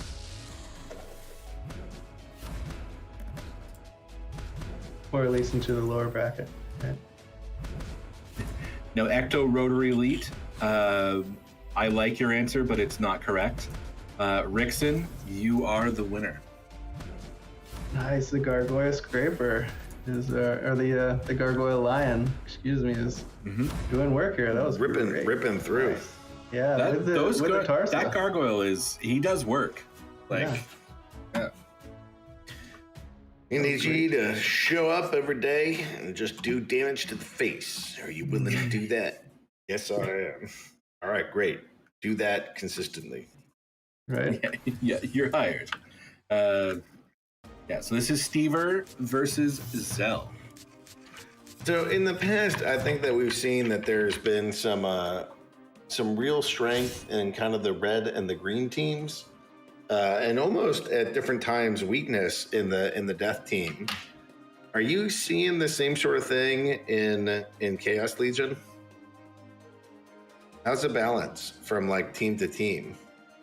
I think that you have a really clear direction of like a team that you want to build in mostly all the splinters, except for in water and in death, as you said, because you don't have a magic buff, you don't have a melee damage buff, you don't have a range damage buff, but you have a debuff. So it's on theme that you're debuffing your opponent, and then you still have some. I think they make up for that lack of direction with some relatively strong cards.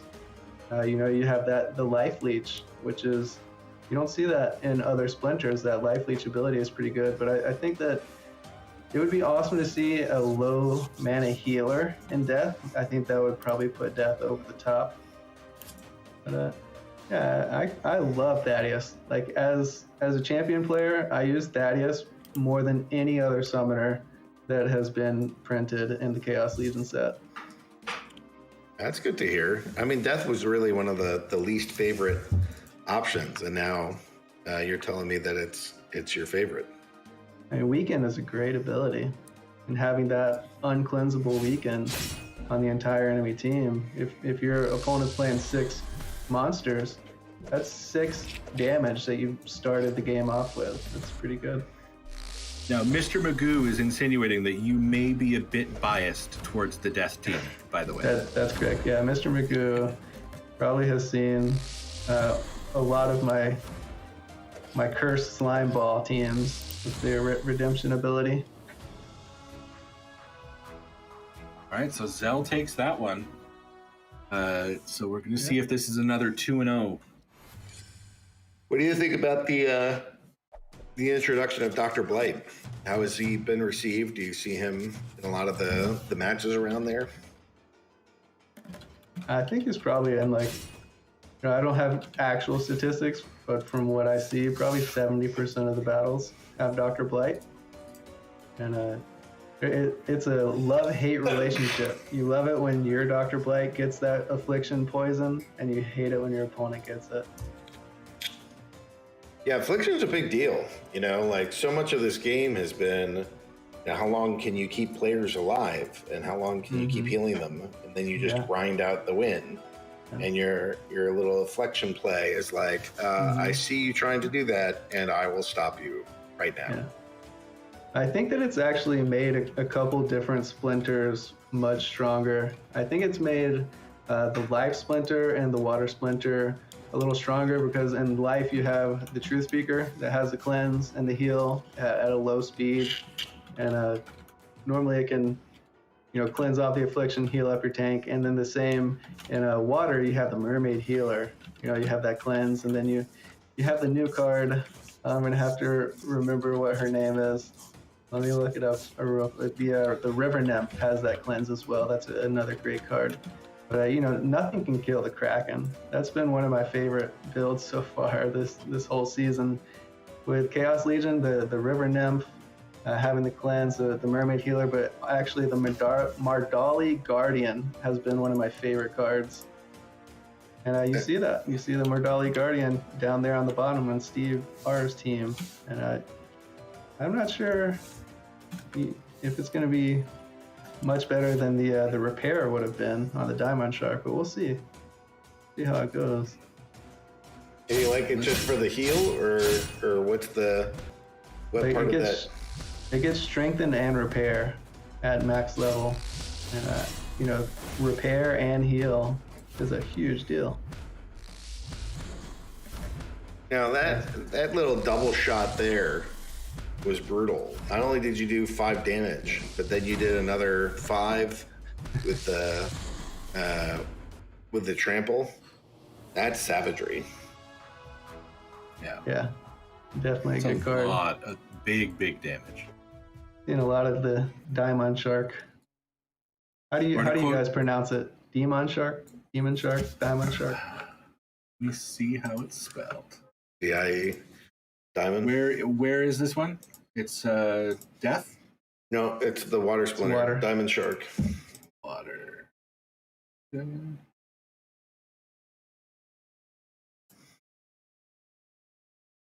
Yeah.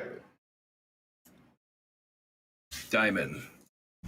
Yeah, no. So we are going to go to the next match, but yeah, Diamond Shark. I don't know. That's weird. That is spelled weird. I don't know. But yeah, so we're gonna watch Forever Average and Enervon first. After that, we're gonna check the brackets. We might have another trivia question from Zensports for everyone out there in internet land. Then we're going to check the predictions, because we also have that running. All you guys put in some predictions out there, see how everything's going. We want to see how it's shaking out, see how you guys are doing over there too. For now, how about this Obsidian versus Obsidian matchup here? What are you guys seeing? What do you think about the little chaos agent that's running around out there? He wins a lot of matches, believe it or not. Yeah, that guy is actually, for 1 mana, if you can soak up 5 damage from your opponent, or even 1 attack from your opponent, it can change games completely. I don't know how I feel about this one. You know, on the bottom with Enervon, you got the Goblin Psychic again with the heal, but then you're directing everybody's attack to the back line. So yeah, I guess the Mycelic Slipspawn back there is just going to soak up some damage, deal a little bit of damage. But maybe it will work out for him. I'm not really sure how that's going to work out, because it looks like the Forever Average's Mycelic Infantry is probably going to go down first.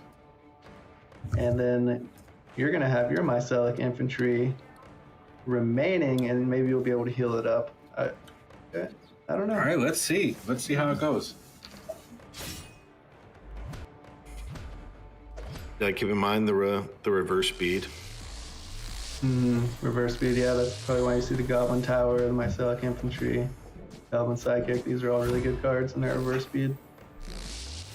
Yeah, there we got the heal. Boo!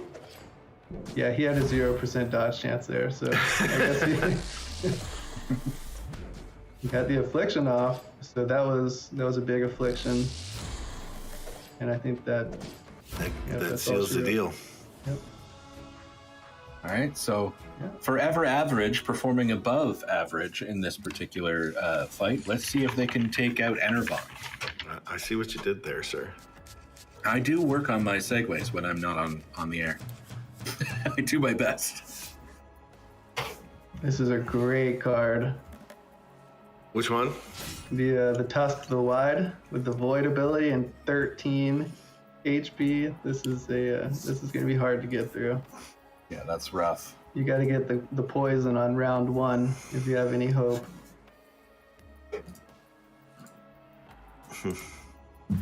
Dude, but there's not a lot of damage in the back there.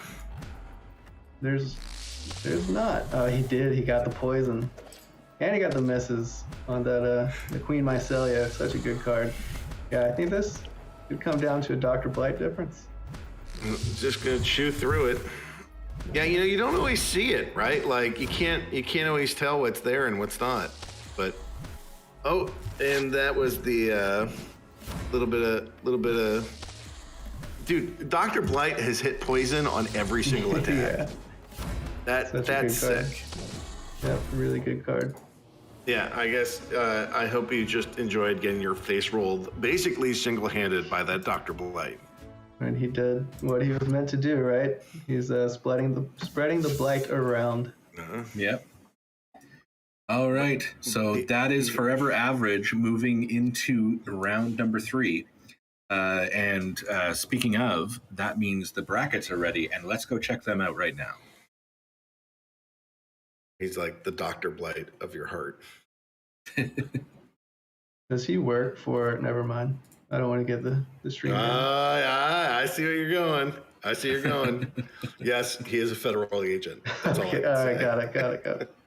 Dun, dun, dun. You got it. Saw that from the first time I looked at him. Yeah, we had to make something of the times. What are you gonna do? Yeah. Kira and Forever Average coming up. Kira, not surprised. Rybro, really great players. But I got to give a shout out to my boy Game Boy Ollie making it up here, round 3. Way to go, man! Let's see.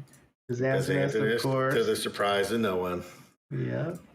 This is like the John Malkovich, hanging around, still hanging around. Never gonna go hanging down. around. Yeah, let's see how Yasik is doing down at the losers bracket. Yeah, we could take a look. It would be interesting. I want to see if Yasik's going to come back. Oh, he is so far. Yep.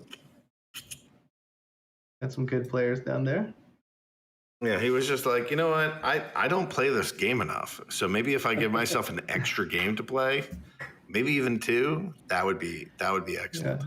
I'm glad that I actually lost out to the Necromancer here because I would have had to play Yasik. I'm glad that the Necromancer got to take that L instead of me. Well, I'm looking at Bulldog there, and if Bulldog wins, he faces Juno Kyo. Yeah. So again, not the happiest of days. Yeah. But Bulldog is pulling through that lower bracket there. You never know. We might see him come back up. Bulldog's been taken under the wings of Yasik and Byzantinist, over in the Summoners Tribe Guild. So he's got a lot of skills and some really great mentorship with some great players. I guess the best players in Yasik and Byzantinist. I've heard of them. Sorry. Yeah, we are going to go over to the predictions. Jacob, you got another piece of Zensports trivia while we switch over to the prediction screen? Sure. Okay, so 3 weeks ago, I mentioned we held the blockchain or the Zenotic Badlander Bash with the blockchain Badlanders community. Who did I face in the finals? What was his name? I definitely don't know this.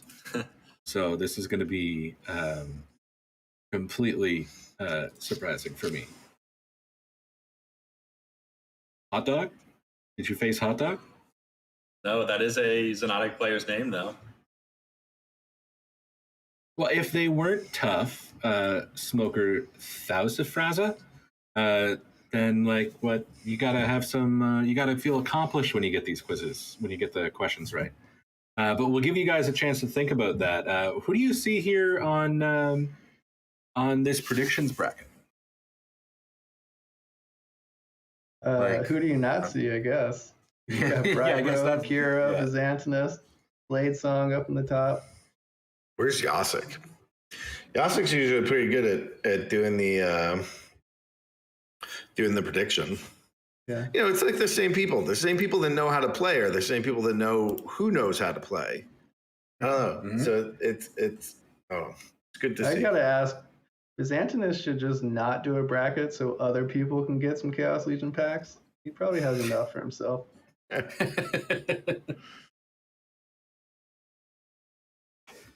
Yeah, no, I think it's looking good. There's enough new people in these prediction brackets here that I'm not too put off by everyone's crazy abilities at both predicting who wins and then also winning. So I like it. I like seeing all the new names in here. Dishonesty's prediction seems like maybe there's some sus there. I feel bad. Anybody who put my name up there, if you ever see me in a prediction, just put me last place, 0-1 out. But you've I disagree with that. Yeah, I don't think you can do that. Yeah. No, if you put you as not passing the first round, that's going to knock a lot of people out. You don't do that badly in tournaments. Come on. I've seen you in the later rounds more than once. All right. I'm being modest, I guess. A little bit. So how many packs are we giving out? 10? Up to top 10 today? So we're doing top 5, get a Chaos Legion. Top 5? Right on. And the pre-sale is coming to a close, huh? Yeah, Brybro and Kira are tied from that. All right, so we are going to have round 3 coming up shortly. It doesn't look like anyone. Did anyone on Theta get the answer? I'm gonna link the VOD. I know I've seen some people in this chat who are in it as well, but I'll give a hint via the VOD from you. All right, so if you guys want a hint, you better follow where Jacob's posting that. But who beat Jacob in the finals? Well, he didn't beat me, but he played against me. I thought. Oh, ouch. It's okay. Sorry, I didn't mean to bring up bad memories there. I just assumed you won for some reason. But yeah, so that's the thing. Who was Jacob facing in the finals in their tournament 3 weeks ago? That's the question. We're going to have more matches coming in soon. Do we want to take a little bit of a break and then come back? Albie? Was it Albie? No, it was not a Splinterlands member. He had a pretty memorable name though. Booped? It was Booped. Who said that? Mr. Nice. Magoo. Yeah, Way to that go, was him. Mr. Magoo. He's pretty good. He was good. It was a good match. So you got booped by Booped. You lost. No, I booped. No, he won. Oh, you said you didn't. Okay, I'm confused. I thought you were just like, no, he didn't beat me, or I didn't beat him. I don't know. I'll shut up. Because I'm being weird and stumbly over all of my words, let's go over to a short little break while we wait for some of those matches to come in, and we will see you guys in a bit. Okay. Since the days of the splintering, the lands have been soaked in bloody conflict as factions battled for control of the known world. Primal energy from within the planet was harnessed and used to create elemental forms of magic.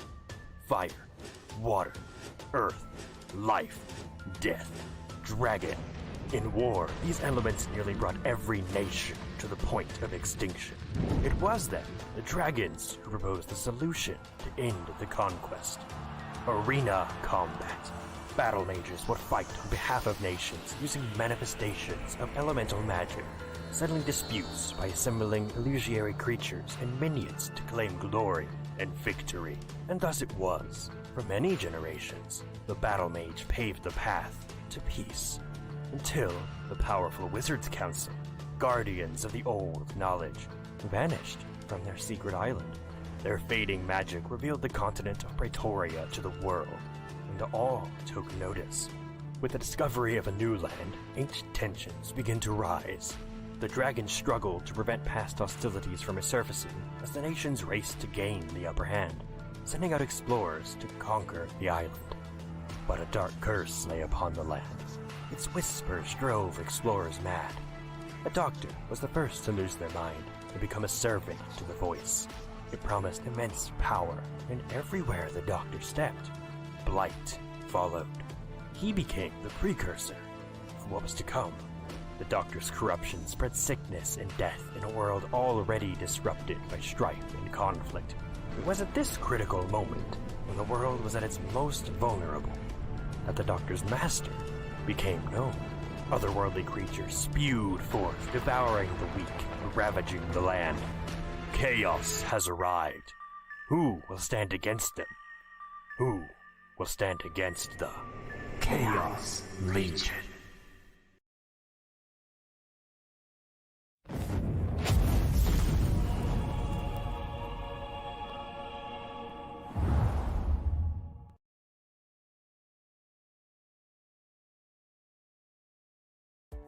Sports betting is stuck in the dark ages. Traditional bookmakers come with high betting fees, slow deposits and withdrawals, outdated technologies, and no loyalty or rewards programs for your play. All of this leads to a frustrating and one-sided experience for betting on sports. Thankfully, there's a better way. Introducing Zensports, a peer-to-peer sports betting marketplace that allows you to create and accept sports bets with anyone else in the world, without the need for a bookmaker. Our marketplace is fully transparent, trustworthy, easy, and fun for betting on sports. In addition, Zensports uses cryptocurrencies and its own utility token called Sports, which you can use to place bets as well as earn bonuses, rewards, and other perks. Zensports makes sports betting fun, secure, and more rewarding than ever. What are you waiting for? Download the Zensports app today at zensports.com.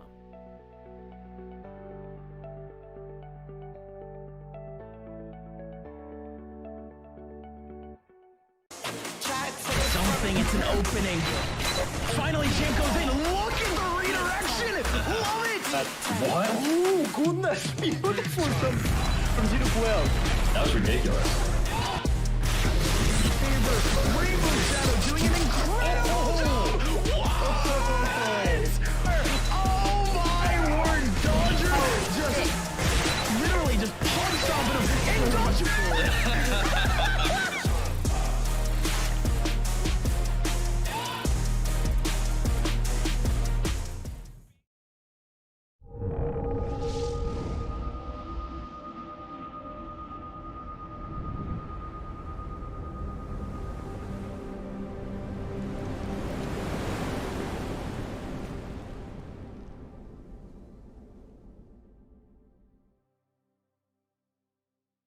You have been selected to serve me as an arbiter of my will.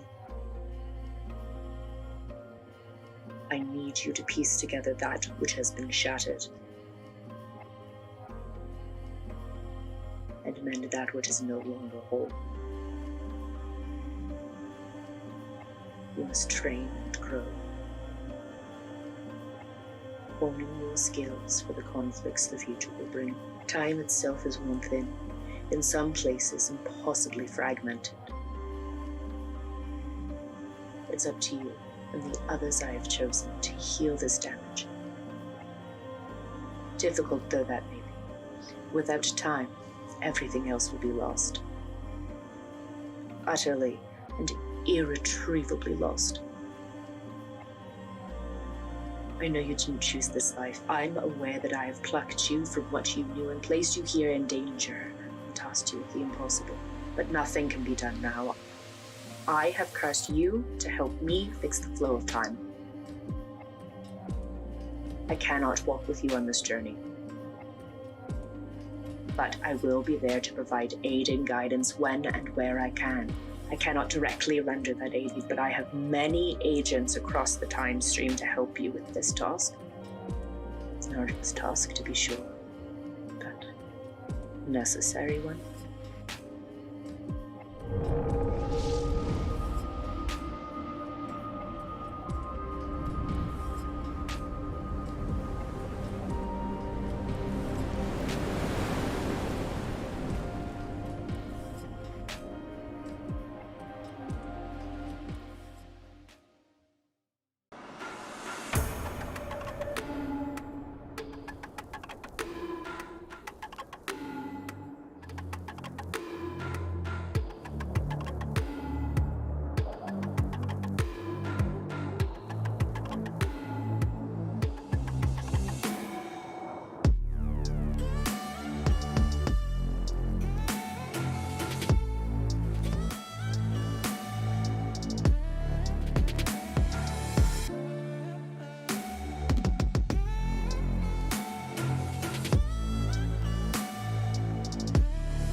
So Dodger now he's in a good situation to actually bring down Remorcado again.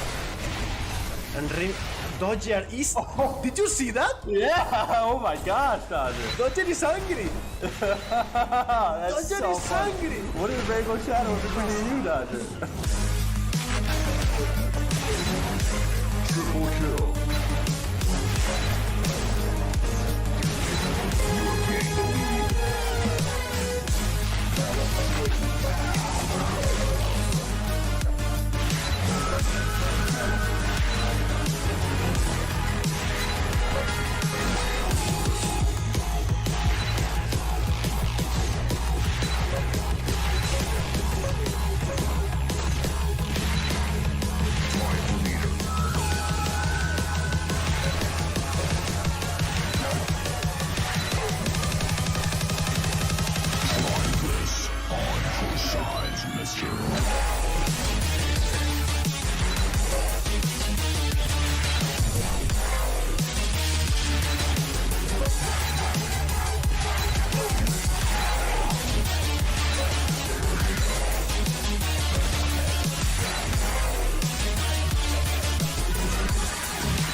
Since the days of the Splintering, the lands have been soaked in bloody conflict as factions battled for control of the known world.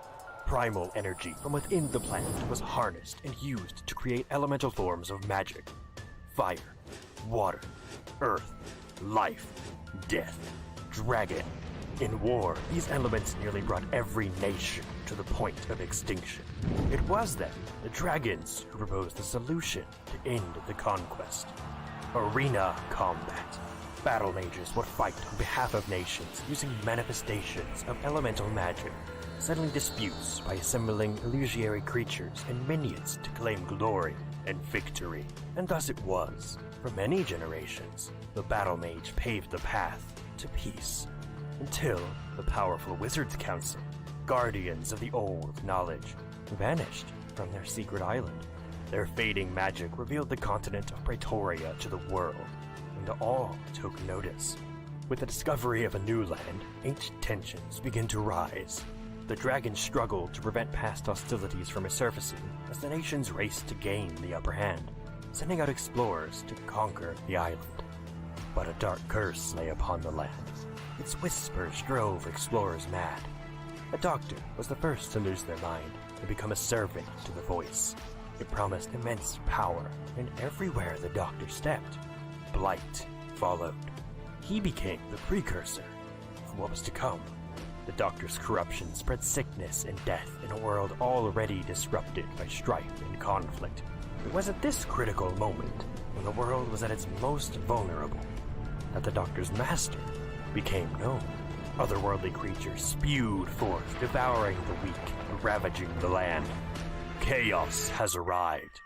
Who will stand against them? Who will stand against the Chaos Legion?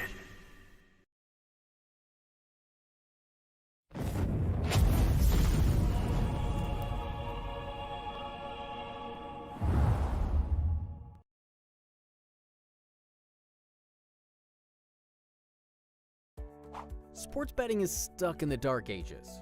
Traditional bookmakers come with high betting fees, slow deposits and withdrawals, outdated technologies, and no loyalty or rewards programs for your play. All of this leads to a frustrating and one-sided experience for betting on sports. Thankfully, there's a better way. Introducing Zensports, a peer-to-peer sports betting marketplace that allows you to create and accept sports bets with anyone else in the world, without the need for a bookmaker. Our marketplace is fully transparent, trustworthy, easy, and fun for betting on sports. In addition, Zensports uses cryptocurrencies and its own utility token called Sports, which you can use to place bets as well as earn bonuses, rewards, and other perks. Zensports makes sports betting fun, secure, and more rewarding than ever. What are you waiting for? Download the Zensports app today at zensports.com.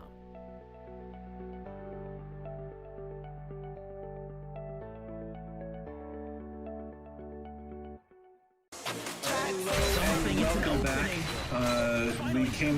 We lost an aggroed, but he has some very important business to take care of. What it is, Absolutely. That's none of your business, all of you out there in the internet world. But we've got His Love 777 still here with me. Me just being a voice in a random Canadian basement, and God His Love being his handsome self right there on screen. So we are going to be going over to Kira versus Forever Average, but I believe that Jacob has another Zensports trivia question all queued up right now. He can tell me if this is the time to send over to it or not. This is absolutely the time. All right, let's do it then. I was right the whole time, and let's just trust myself. All right, so what's the question? So, Luke Plays to Earn is an awesome Splinterlands community member and streamer. In 4 days, he's starting his rookie league, sponsored by Zensports, which will accumulate in a $1,000 tournament streamed live in March.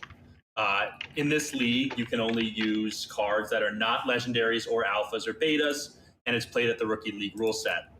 Luke has hosted an esports league before. What game did he host his league on?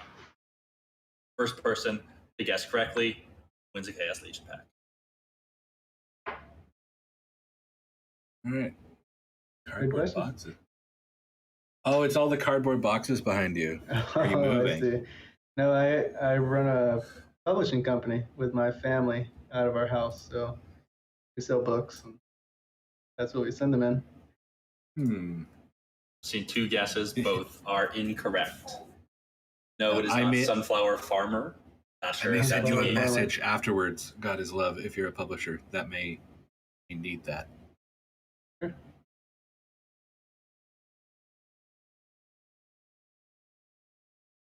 Amazing. We're going to have the league for you right after the question is answered, the Splinterlands League. Yeah. No, it's not CSGO. It's not Hearthstone, nor is it Gods Unchained. And remember, yeah, I was good. Oh, is that it? Did Game Boy get it? Game Boy Ali got it. Game Boy Ali winning today. CS Pokemon. All right, Game Boy. I know your Discord username, so I'll just write it down and message you after the stream. Nice. So there is the link to Luke Plays to Earn Rookie League. So we are good to go. Sorry, what was that? About to say to chat? Something. Sorry, this is the booth for everyone out there who can't hear Gelmo. I am reacting, and I am breaking all of the rules of internet broadcasting. So instead of that, covering for me, let's go over to Kira versus Forever Average so I can tell Gelmo to do something else while he's doing something, and that's always fantastic for everyone. Let's check that out. All right. So this is the first of the matches for round 3. So we're getting on in these battles right now. Let's see here. This is an interesting battle with the school and the Noxus Fumes. Back to Basics is a really fun rule set. I think Magic normally wins. So let's see. Kira decided to go with the the debuff to the range damage, which isn't going to do too much versus Forever Average, but Forever Average's Obsidian is definitely giving a huge buff. We do see a lot more HP over there on Kira's side, so that could come in handy. Yeah, and so that extra 4 damage from Obsidian's buff there is doubly good because the armor on the Jin and the dragon there is not going to help at all versus that. Right. So that's going to be interesting. Let's roll this and see how it goes. Side note, I still want to see an entire tournament that is all back to basics. Back to basics and summoners don't get their abilities. And just the whole thing like that. Otherwise, every rule can be the same, but only that. That's what I want them to do. That would be rough for everyone involved. That would be a little rough. So yeah, you see Kira has plenty of speed, so he's attacking first, and he has a ton of HP. In the back to basics with Noxus Fumes, putting a giant fat monster in the very back is always a huge upside. And I guess it didn't even matter. All of Kira's monsters basically had 10 HP or more. And, that was that's always a good thing in those poison matches. Yeah, really so Death, great player there. Death and Dragon. A bunch of debuffs all around. Okay, so that debuff hit 1. That one hit 2. Well, and the lower speed on everyone, right? Oh no, it's health on the bottom, speed on the top. Okay. Yeah, I'm thinking bottom is looking pretty strong. You got a healer with the blinding mage, and that 3-mana tank is actually, or the blinding reflector up in the front position for Forever Average is really strong again. But here we see the Crypt Beetle there again. I like that card a lot, but let's see how it's going to go. And you got the life leech on those two. Exactly, on the and top, then an plus the equalizer. Life leech is huge. All right, let's roll this one too and see how high those life leech ones are going to get. Since they're going to be taking Magic Reflect, I'm not sure. I'm actually kind of surprised there's been no fatigue rounds this tournament so far at all. And normally our tournaments, there's at least 1 or 2 matches where we're like, how many rounds is it going to go, etc., right? So, well, especially when you have llamas, not too much in Chaos Legion. Have y'all seen a lot previously? Oh, most of the other matches, there's like fatigue rounds all over the place. Nice. Ooh. And so this is where the life leechers start really taking off or dying. All right, so now we're down to just that one Benari Crystal Smith on the bottom, and I think that's over. Really well played again by Kira. Great build. I didn't notice how many dodges there were in that one, so I can't say if there was any luck involved, but damn. So Kira moves on into round 4. After that, we have Game Boy Ali versus Brybro. I think we remember who you're rooting for in this one. Nothing against Brybro. He is always in the chat here on Twitch, which I always approve of. But so is Game Boy Ali. So as the streamer in this one, I have to be neutral. You don't have to be neutral because you're a guest, so you can be rooting for both whoever players you want. bring a lot to the community and give a lot to the community. I know Brybro does those town hall summaries. He was one of the first ones to do it, and I definitely appreciate that. He makes a lot of great posts over there on Peak D and Splinter Talk. Yeah, let's go. Here we are. Okay. I am going to call her the water summoner there, Killia. I'm always going to call her Killia because she looks like she will. Yeah, it's Kellia or something. Killia. I'm not sure, but Killia. Killia, right on. She gonna get you. So, I'm not sure how I feel about this. I guess Dr. Blight is going to put in a lot of work either way, but it looks like the gold foil Dr. Blight. That one's definitely catching my eye. That is a flex too, by the way. Going with the monk on the back line. was actually kind of a smart move for Brybro as well. You see that Pelacor Bandit, that's basically just going to be negated until it moves to the front and gets taken out. Whereas Game Boy Ollie isn't as set up to deal with the sneak attack, so after a few rounds, we'll see who gets the affliction and the poison. I think. Now, if that Pelacor Bandit is going to hit Dr. Blight, that's still, it's going to hit, right? It can't hit Dr. Blight. Yeah, it can't. Okay, so it's Dr. Blight can only be hit in the first position, right? Yes. Yes. All right, let's roll it. Yeah, let's see how this is going to go. Oh, you gotta, what's the backline heal called? Man, I swear I know things, but that... Triage, that's the one. Yeah, I didn't even take that into account, so... Yeah, actually, it was set up to deal with the Pelacor Bandit. So there we got our first poison, our second poison, and the affliction on the monk. A lot of these battles coming down to the RNG on Dr. Blight. Look at that. Oh, the poison has been in the favor of Brybro. Oh, there we go. Game Boy Ollie gets one in his favor, and now actually putting the Dr. Blight up a little further front. That hurt quite a bit. And that 4 mana for that Monastery Monk on the back line, it actually didn't do anything. So Game Boy Ollie taking down Brybro in game 1. All right, very well played. It's 1-1 now. Was it Brybro won the first one, didn't he? I thought that was the first one. No, I must be jumping ahead. Yeah, no. I'm just being a derp. Are you spoiling? Spoiler alert. No. It's not a spoil. Okay, it was just a guess. Yeah, I just thought it was that. It was just me being a dumbass. That's all. Okay, got it. Don't worry, everyone out there in internet land is used to me by now. So. Well, right, there's a lot of we're seeing the Void Dragon up front. That Void ability looks like it's going to do a lot of work here. I haven't really seen the Zyvax Vul in the very back. That card, the recharge ability isn't one that we see a lot of. I think that might be the first one I've seen today. What does recharge do?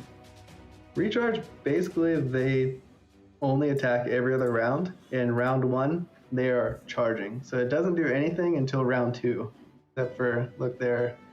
And then do 3 times damage? Yeah, and then it deals 3x damage on the second round. And then you have to wait till the 4th round for it to do its attack again. So basically, if you're in a 3-round battle, it's done its 3 rounds worth of damage on the second round.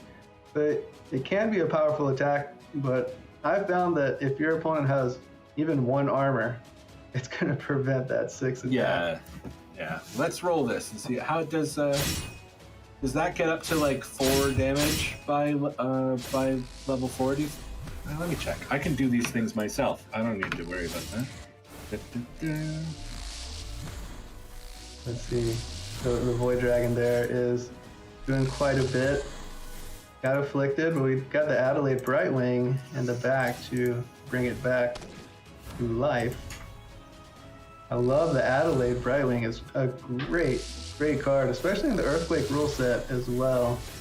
Even in Noxious Fumes in upper level, she gets immunity. Great card. So it looks like Zyvax Vul, it actually took care of that monster in 1 hit. And it has flying. It also does double damage if it's against the only card left. So, like, that's a 6 times damage hit against 1 card left standing. So that sounds like it's a higher llama. level, right? It sounds like it's a llama killer. Yeah, no, that's a good ability that was brought forth. All right, so it is 1-1. So it wasn't me spoiling; it was me being prophetic. That's what we're going to go with. So this is to move on into round 4. Will it be Brybro? Or will it be Game Boy Ollie? It's tense. This is tough. That Diamond Shark is just a mean card. I don't know if there's enough juice in Game Boy Ollie's lineup to deal with the Diamond Shark. I mean, that card is just insane. Oh, I did hear some. All right, here with my eyes, I saw some comments on Twitch there. Daemon and Demon. Daemon and Demon seem to be the winners for how to pronounce that. I guess if you're in Jamaica, it's like Diamond. You know? That's fair. That's fair. All right, don't you Diamond Shark? Let's roll this on over and see how much trample he's gonna get. Because trample is certainly something we love on these streams, and having another heavy hitter is gonna be fun. Pellicor Bandit getting some misses, some huge misses there. That was.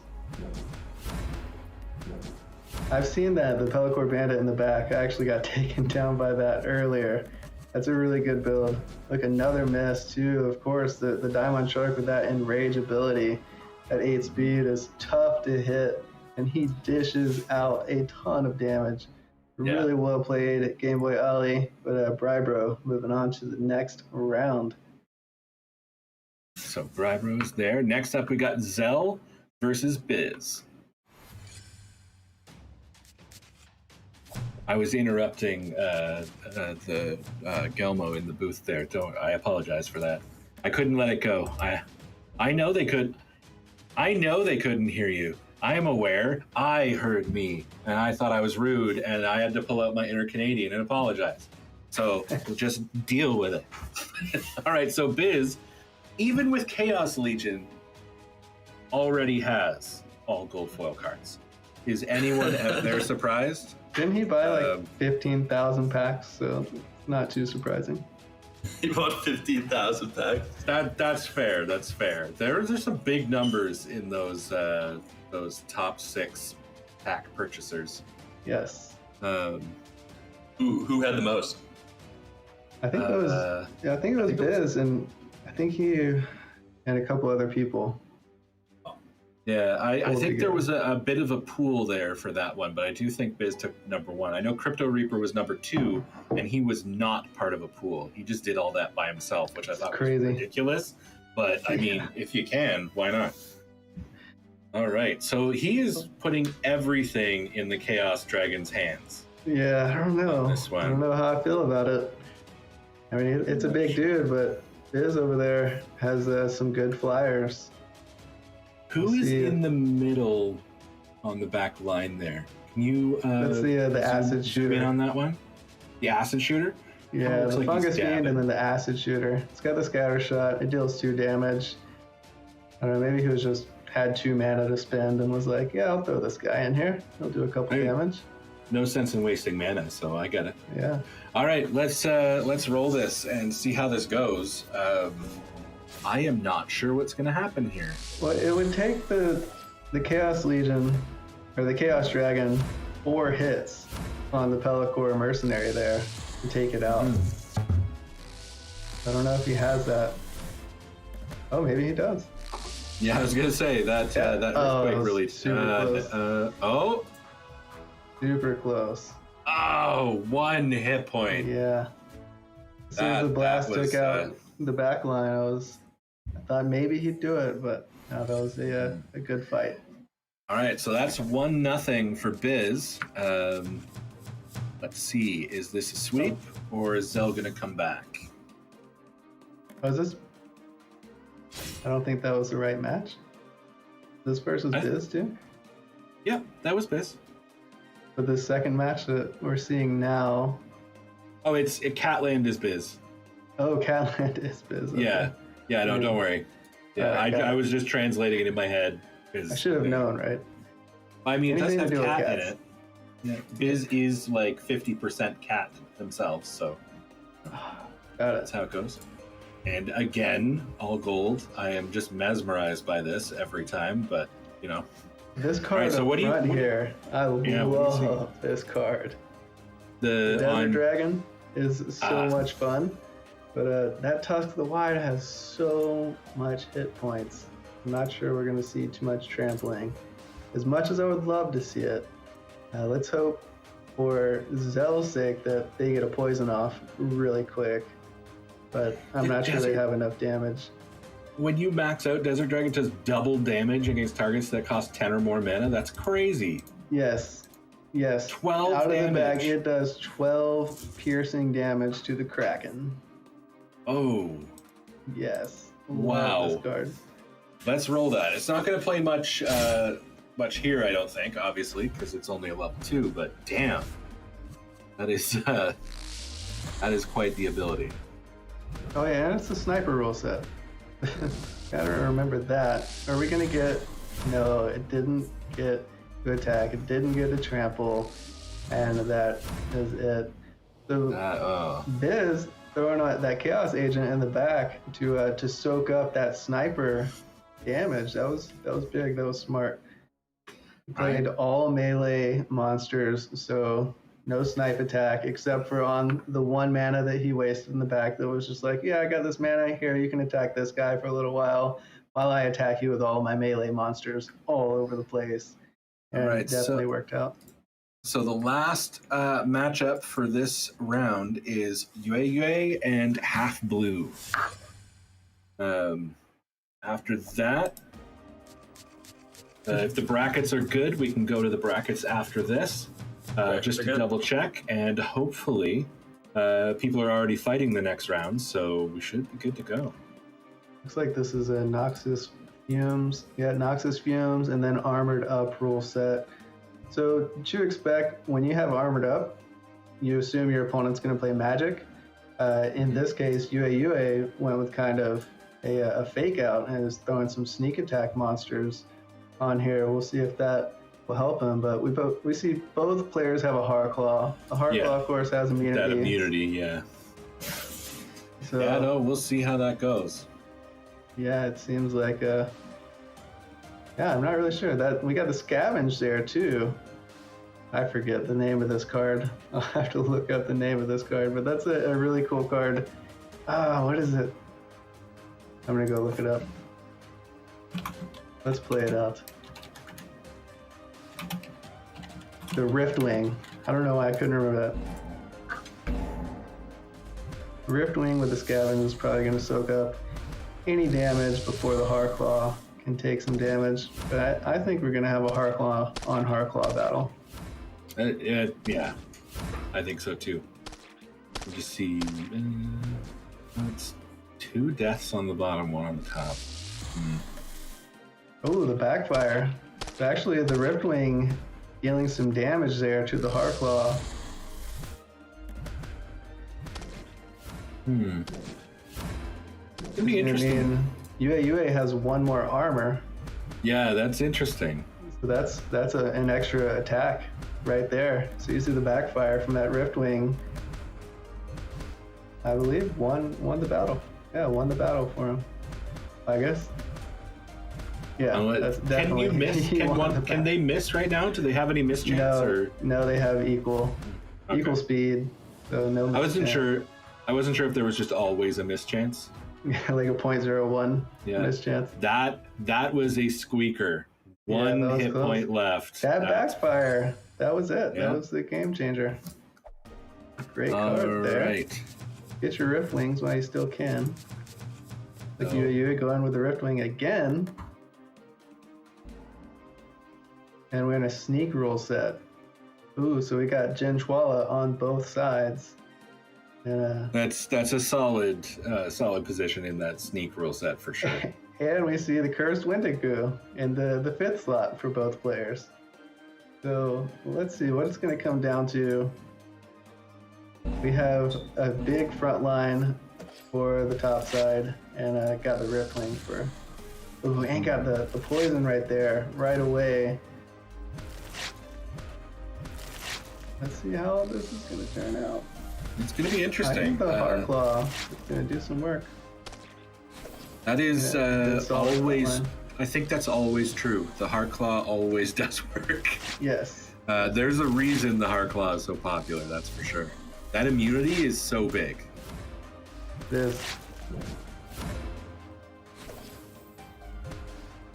We got 1 Cursed Wendigo down. And now it's gonna be, oh, that miss in the backfire and didn't get the poison. This is so close, so close. If he can, oh, he got the attack before the Cursed Wendigo attack. That was great. That was great. But yeah, it came down to UA's Cursed Wendigo. Survived. No, he got the poison, and that life leech made him so big that he actually survived. Gotta love the life leech magic damage dealers. Mm-hmm. So that's 1-1. That was quite the battle. Both of these have been great. So okay, gotta make a note. Half Blue and UA. I want to see more of their fights in the future because these have gone really well. All right, so this is for all the marbles to move on to round 4. Let's see how this goes. So we see a poison on the bottom side and no poison for the top. Actually, top side doesn't have but 4 points of damage in their whole team. I guess bottom side as well only has a little bit of damage, so both players rolling with a low amount of damage, but on the top side, UA has the Ureus. I think maybe that's how you pronounce it. The snake in the back, Sneaking in the back and taking down, that's 50% of Half Blue's damage that he put vulnerable back there. And after that... Yeah, let's see. I don't know, we'll see. 12 mana. 12 mana is always really hard to deal with. It is. I am not a fan of low mana matches. Though I'm not very good at the game entirely, so you know, I do what I can. No, you guys are great with your commentary. So yeah, look at that. The poison is just so huge. Oh, but that was so close. Oh, Yui takes it down. I'm really surprised at that. Actually, I'm so surprised that Venari Bonesmith didn't carry that one. That was a great matchup. Fantastic. Get your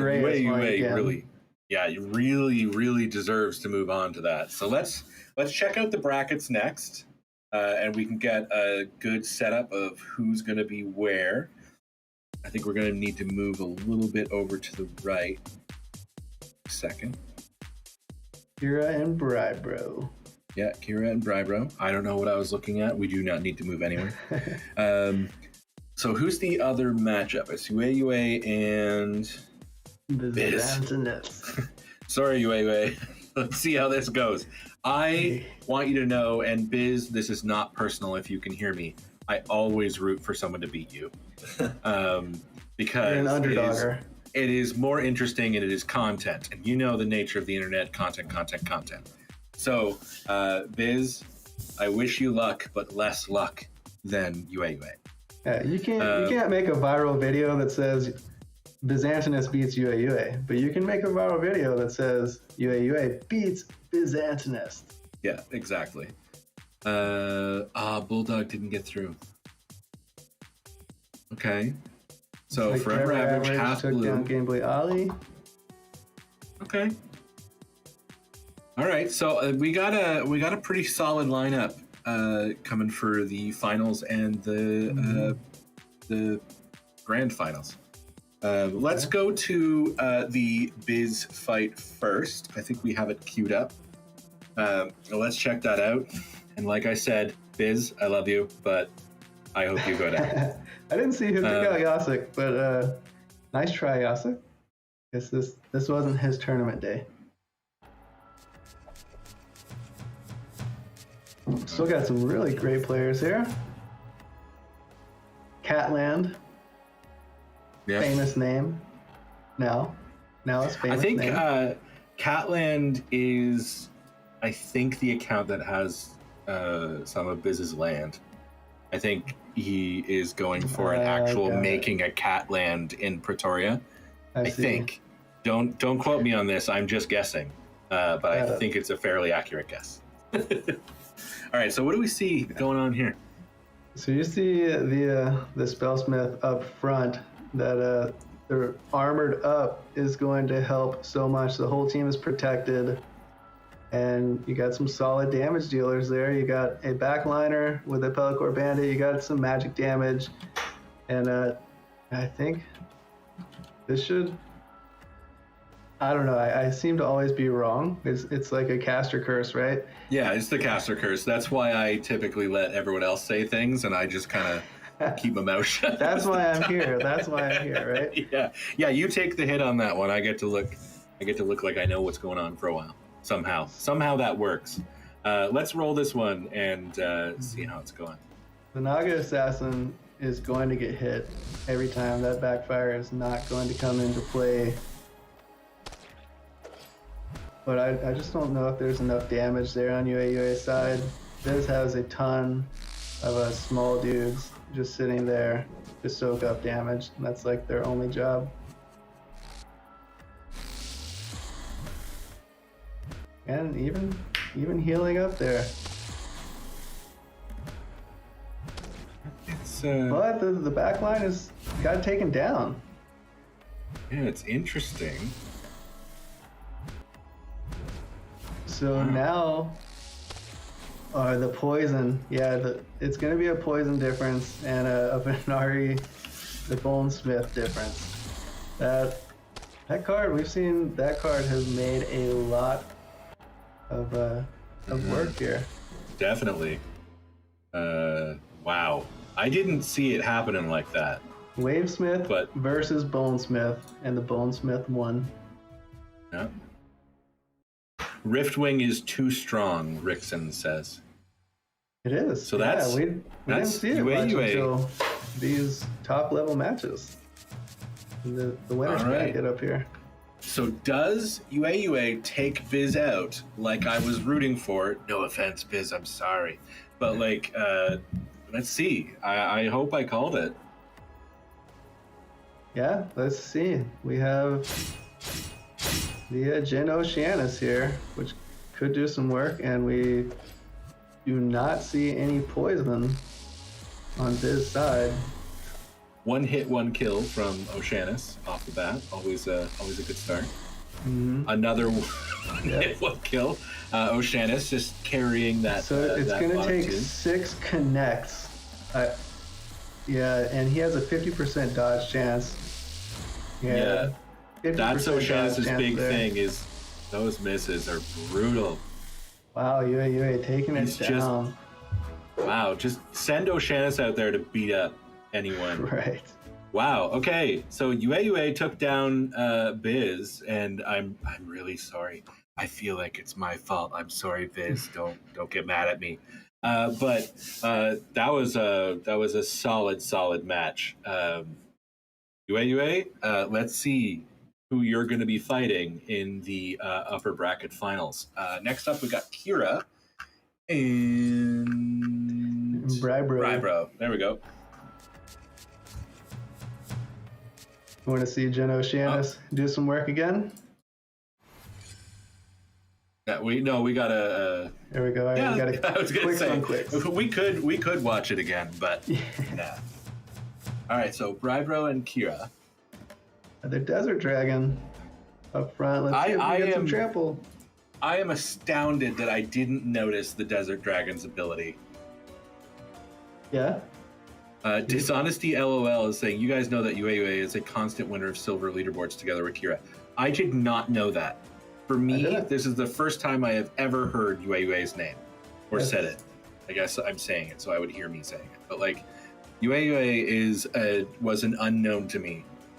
So if they are a silver leaderboard constant winner, then I am taking back my support. I will root for another underdog. Let's go for all of these players are always at the top of the leaderboard. So yeah, take your pick. True. Here, of course, Brybro. I think Brybro started moving up into a Champion League as well. I think I've played against him a few times now. But let's see. Looks like we got some speed up on Kira's side. He's going for some dodges. Yeah, let's roll this. Time mage. And then the magic is going to ignore. Oh, the miss. We didn't get to see the trample. Yeah, that's sad. Yes, so I am sad. saddened. Trample is the entire way to go. All the And time. got the poison. Every card trample. Need a summoner that gives trample to everything. Yeah, right. That would be cool. That would be cool. So, yeah. Looks like Brybro taking it down with those Chaos Legion rewards cards. Really well played there. And then, of course, you got the Dr. Blight. All right, so there's Brybro 1-0. Can we see? Will it be a... Sorry? No, go ahead. Go ahead. I was going to say, were we looking at a clean sweep to face UA in the finals? Or is it going to be pushed to round 3? Let's see how Kira does. Let's see how Kira and Brybro do. I don't know why I stopped on that one, but here we are. I'll stop talking now. You go. Look at the explosive rats up in the front. I wanted to play this card, but I never thought that it was going to be worth my 4 mana investment. And here we're going to see it's going to take off some armor on that ant, the ants up front, and do a little bit of splash damage. But for that amount of mana, for 4 mana, maybe he can get some dodges too. I was going to say, maybe some dodges in there. Yeah, we got the ant. What is it? The ant army, the ant platoon, Antoid platoon in the back for Kira. That's going to soak up that Tenyi Striker and the Uraeus. Yeah, I guess this was really the only option for them. Is there? There's no stun in silver, right? What's that? There's no stun. No cards have stun in silver, right? Not that I know of in Chaos Legion. I think Medusa. There might be the Dwarven Wizard. I think. Yeah. Why are you guys talking about the cockatrice in the Twitch chat? There's the cockatrice only lives 4 or 5 years, but they breed like rabbits. True story, says Domical One. Oh, thank you. I don't know the context there, but I'm interested. Let's roll this match and see how it's going. See what those exploding rats get up to. I love this build with Tarsa and then the sneak monsters. She just buffs up your damage so much. It looks like Kira was expecting that with the Antoid platoon in the back. But look at that. That supply runner just got a double dodge on a 20% dodge chance. I don't think that it was, I don't think it mattered. No. In the end, I love Tarsa. Tarsa's my favorite Chaos Legion summoner. Speed and fire have always been where I perform the best. So, all right. So, Brybro is moving on to face UA in the upper bracket finals. We will check in and maybe see some of the lower bracket matches that need to be resolved to see who the winner of this one is going to face in the grand finals. But for now, I think we can go to that first match and get it rolling while they fight any matches after that come in. And then we can maybe take a little bit of a break while they get some stuff rolling in the grand finals. What does everyone say to that? Sound like a plan? Yep. I have the second battle too. Oh, I gotta do lore too. I got more lore, and I've been slacking. Sorry for everyone out there. All right, so this is round 1 of the winner bracket finals. What are we looking at here? That's a tank battle. That is a battle of pretty potent tanks up front there. Adelaide with the Alvar Legionnaire is probably hands down my favorite combination, just because you got that 8 void armor on the Alvar or on the Legionnaire there, and then the Adelaide Brightwing is going to revive him. And normally when you revive, you have 1 HP, right? This guy's going to have 8 armor again. The only bad thing is, on Brybro's side, you see 2 poisons. So maybe he was expecting that. I'm not sure. But the splash damage, he's got the UA has that Pellicor Conjurer there in the second position that's going to be doing some reflect damage. But yeah, not sure how I feel about it. We'll see how it goes. I think that The Hardclaw up front with that shield ability is going to soak up a lot of damage too. Yeah, no, this is going to be a bit of a like a punch in the face, back and forth sort of thing where the tanks are concerned. Mm-hmm. And look at that armor repair as well for the Legionnaire. He can dodge some poisons. It looks like actually the Brightwing is probably going to resurrect the Pelacor Conjurer. I didn't consider that even. That sucks. That is, I hate it when my reses get lost and stuff like that. Have you ever put a chicken in when you play Chancius? Yeah, in a chicken res. rule set? A chicken res is the worst thing to happen to a player. I'm pretty sure. Unless you're on one of Bulldog's streams and you want to see a chicken kill, and that way you get to see 2 chicken kills. Yes. That's about the only positive from it.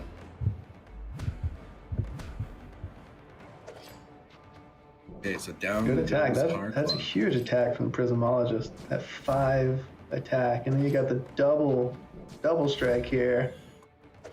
Boom, boom. That's 6 damage splashing. The 2 for 1. Can you say that again? I didn't hear. There we go.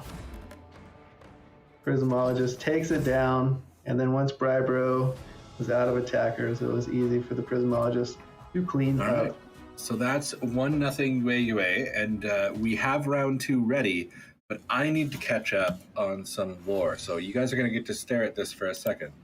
Where is my thing? I have many screens. All right. Twitch chat is the one that I can see, but don't forget, everyone out there in Theta as well, Jacob is keeping his eye on you guys. So here is your next Splinterlands lore question. So, from Balance, what is the name of the Zenith Scales Library? Okay? Some of that I don't understand because I haven't read that lore, but this is coming from the lore team.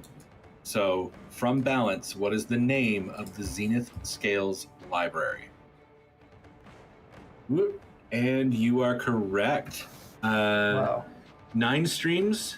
9 streams. You are the winner. That was solid. That was fast. That was super fast, and it's even better because I do not know the answers without this cheat sheet. I'm like a high school teacher up here with the answers in the book. So good job. Make sure you at Zensports in the Twitch chat there. Yeah, I'm sending it. Jacob will take care of you. Shots fired. I think actually the Twitch chat may be a second or 2 ahead, giving them a little advantage there. That's not intentional, but I think it may be how it plays out. But we've had you have a lot of viewers over in Theta as well. I don't know. I don't have a timestamp over there, but it looks like bit by bit also got it correct. In Theta. Okay. I was gonna say I have a discussion for that after the stream because I want to confirm something, but we're good. So let's roll this while we discuss what's happening in this one, and see if Yue gets a lock on that grand final slot. Yeah, let's see. Looks like Equalizer, so of course you just put like 0 and 1 mana cards up front. They get to be max HP to tank. But looks like Brybro went with, maybe he thought a sneak attacker was going to come because it's sneak rule set, but both players opted to ignore the sneak rule set and try to blindside their opponent with some magic damage, which is pretty smart. And something you see a lot of really great players do. And for the record, Queen Mycella, hands down, no offense to her, grossest card in the Chaos Legion. Prove me wrong. Looks like Brybro dodged a poison there, and that was big. That was pretty big. That poison dodge was probably the game. Oh, but now he got poisoned. So, yep, good effort, Brybro, but I'm not sure the Fungus Fiend is gonna be enough. I think Fungus Fiend versus Dr. Blight, who wins? Yeah, I think that's a no contest. All right. So UA is moving on to the grand finals. Jacob, do we have any of the lower bracket matches to see who's going to fight their way back up? So if we haven't shown the bracket, I don't think we have. Yeah, we can show Biz versus Forever Average and Kira versus Half Blue. Okay. Let me pull those up. Let's start with Biz. I'm just getting the link. And I got a question for the chat as well, for in Theta and in Twitch. I'm monitoring both chats, and I've got a couple of my own Chaos Legion packs I'll give away. If you can answer this question correctly. Speaking of the Fungus Fiend, this is a real question, true lore, reality. What did one mushroom say to the other mushroom? If you can answer that correctly, I will send you a Chaos Legion pack. What did one mushroom? If you don't know the answer, please do guess, because I want to hear the answers to this. Luke Play says 42. All right, it looks like Lefebvre got it in the Twitch chat. Let's see if anybody in the Theta. I don't see anybody in Theta. Yeah, that's a funny one. All right. You can keep trying if you're in Theta, and you can see the answer over there in Twitch. Lefebvre, send me your IGN, or just type your IGN here in the chat, and I'll send you over a pack. But yeah, the answer is you're a real fun guy. Dad jokes. What can I say? Well, no, you got to represent. We're there's more than one dad in the room. I feel comfortable with all sorts of dad jokes. Let's do this. While we are waiting for anything to get sent out and things to come back, let's watch Biz. See if Biz can overcome this battle and get back into the upper half of this tournament. Yeah, let's see it. Will Forever Average remain just average, or will Forever Average rise to the occasion? So let's see here. I guess it's easier to live up to your name when you're Forever Average. Yeah. Also great for whoever's casting to play off of. Yeah. So I'm all right with it. I approve of this naming convention. All right, so that versus Daimon. Yeah. Blood in the water. I don't know how to call this. Both got opportunity. We have an armor repair on Byzantinus side. I think that could actually come in handy. That and the tank heal, that's both covered on that one. Yeah, no, I think it's going to go to Biz. Let's see. Forever Average does have two attackers attacking on the Diamond Shark, but yeah, the armor repair. Dishonesty LOL is like the full gold team, which of course that's how you know it's Biz. Yeah. It's part of the trademark. It's like a uniform. Looks like both of our fiends are down. Of course, we got a dodge on the Diamond Shark, but yeah, that armor repair, look at that. Just blocked 5 damage. See, that one's interesting because that heal only brought it up to 7, which means it's going to keep that. Yep, the enraged ability. Yeah, the enraged. So that's a big. That changes things big time. I think the armor repair definitely carried the game there. And nothing's going to take down this Diamond Shark now. No. Lost the enrage, but I think we're still all right. Good. He's trampling. He's taking names. Every day he trampling. He's dodging so much. He dodged so much from that 2 ranged. There's a 40% dodge chance, and he dodged it like 3 or 4 times there. Yeah, definitely a close match, actually. Great effort, Forever Average. So that's Biz into the lower bracket finals. Now we are going to watch Kira versus, I am drawing it out to see the name when it pops up, and it's not working, so hang on. There we go. Kira and Half Blue, just like I suspected. So this will be to fight Biz for the right to go up top and take on Yue in the grand finals. So, okay, half. Yeah, not sure about this one. I think Half Blue has this. Yeah. Because I think you're right. He's gonna get enraged. Once he gets that one touch of magic damage, he's just gonna go to town. Yeah, there's just not enough. There's not enough damage to overcome that. I guess the other card there was just to like block any sneak attacks. No, wait. If you're only playing one card anyway, that's a strange thing to put behind. Yeah, it's just Demon Shark. You have an extra mana. You don't want to put it in front of your Diamond Shark.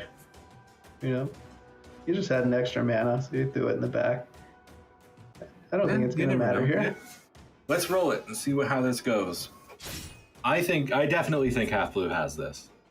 Yeah, it's a 13 mana battle. It's tough. There's the Enraged. Still got a 25% dodge chance up there. But nope, didn't get the dodges. RNG not on Kira's side. And it's tough when you put your hope in RNG, right? Yeah. The fast flyer for 2 mana, it was a good effort there. But that Diamond Shark, I don't know. If I was in the chat and I didn't have a maxed out Diamond Shark, I would probably go buy some. Game Boy Ali in the Twitch chat says the price of the Daemon Shark about triple after this tournament. Right. Yeah. Would not be surprised after its showing today. NFA. Yeah. So we are waiting for some matches, I believe.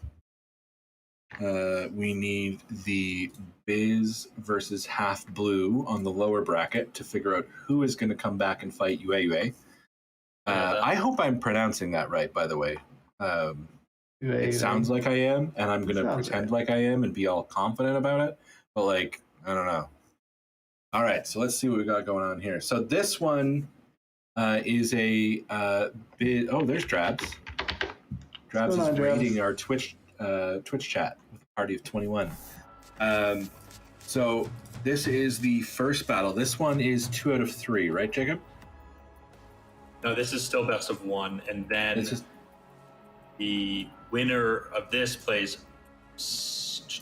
Oh, okay, then they play Bro. That's right. Wow. That's the one. That's okay.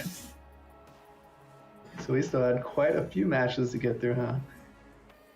But it looks like to me, Byzantinus put together a really good team here. And yeah, it looks like Half Blue Summoner choice didn't do anything because the magic damage ignores speed anyways. And we'll see. I think the heal and the Mycelic Slip Spawn should do a little bit of work. But then, thinking about it, Half Blue does have 4 damage coming every turn. And that Hill Giant has 8 HP. That's nothing to laugh at. That's true. Like, some of those... Sometimes high hit points is all you need, to be honest with you. Mm-hmm. Some matches. We'll see how this one goes. And then the attack there. Yeah, actually Half Blue threw down that Chaos Agent and just baited the attack from the 3 damage magic attack. Doesn't look like Byzantinus had enough attack there, actually. Really well played, Half Blue. Well done. Yeah, for sure. All right. So Half Blue will be going up in a 2 out of 3 versus Brybro to sort out who is going to face Yue in those finals. I believe Yue didn't take Half Blue out. I was going to say, I thought maybe it was just the... I am losing my thing. Hang on one second. Okay, so we got that match left to go. I'm gonna skip out on my thought on that one. Thank you. And then I think right now we're gonna take a little bit of a break, let the matches catch up. When we come back, we're going to have a bunch of trivia. to figure that out. One from Splinterlands, one from Zensports, and one of God is Love's Choice. And at that point, I'll need to see some emotes in chat. But until then, we'll see you after this break. Since the days of the Splintering, the lands have been soaked in bloody conflict as factions battled for control of the known world. Primal energy from within the planet was harnessed and used to create elemental forms of magic. Fire, water, earth, life, death, dragon. In war, these elements nearly brought every nation to the point of extinction. It was then the dragons who proposed the solution to end the conquest. Arena combat. Battle mages would fight on behalf of nations using manifestations of elemental magic, settling disputes by assembling illusory creatures and minions to claim glory and victory. And thus it was. For many generations, the battle mage paved the path to peace. Until the powerful Wizards Council, guardians of the old knowledge, vanished from their secret island. Their fading magic revealed the continent of Praetoria to the world, and all took notice. With the discovery of a new land, ancient tensions began to rise. The dragons struggled to prevent past hostilities from resurfacing as the nations raced to gain the upper hand, sending out explorers to conquer the island. But a dark curse lay upon the land. Its whispers drove explorers mad. A doctor was the first to lose their mind and become a servant to the voice. It promised immense power, and everywhere the doctor stepped, blight followed. He became the precursor for what was to come. The doctor's corruption spread sickness and death in a world already disrupted by strife and conflict. It was at this critical moment, when the world was at its most vulnerable, that the doctor's master became known. Otherworldly creatures spewed forth, devouring the weak and ravaging the land. Chaos has arrived. Who will stand against them? Who will stand against the Chaos Legion?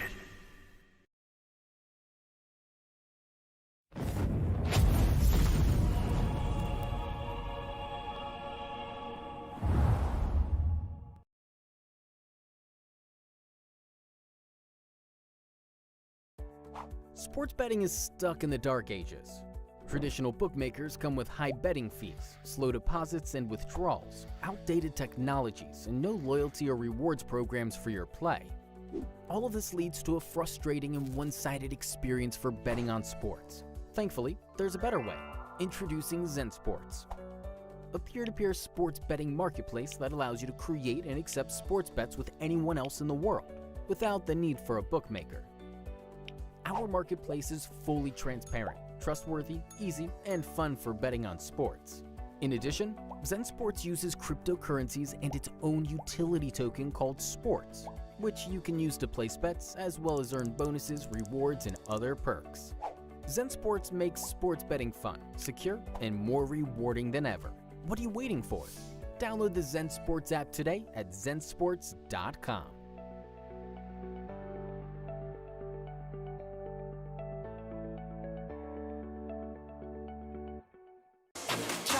Something, it's an opening. Finally, Jim goes in. Look at the redirection. Love it. What? Oh, goodness. Beautiful from 0 to 12. That was ridiculous. Rainbow Shadow doing an incredible. Oh my word. Dodger just literally just punched off him. And Dodger.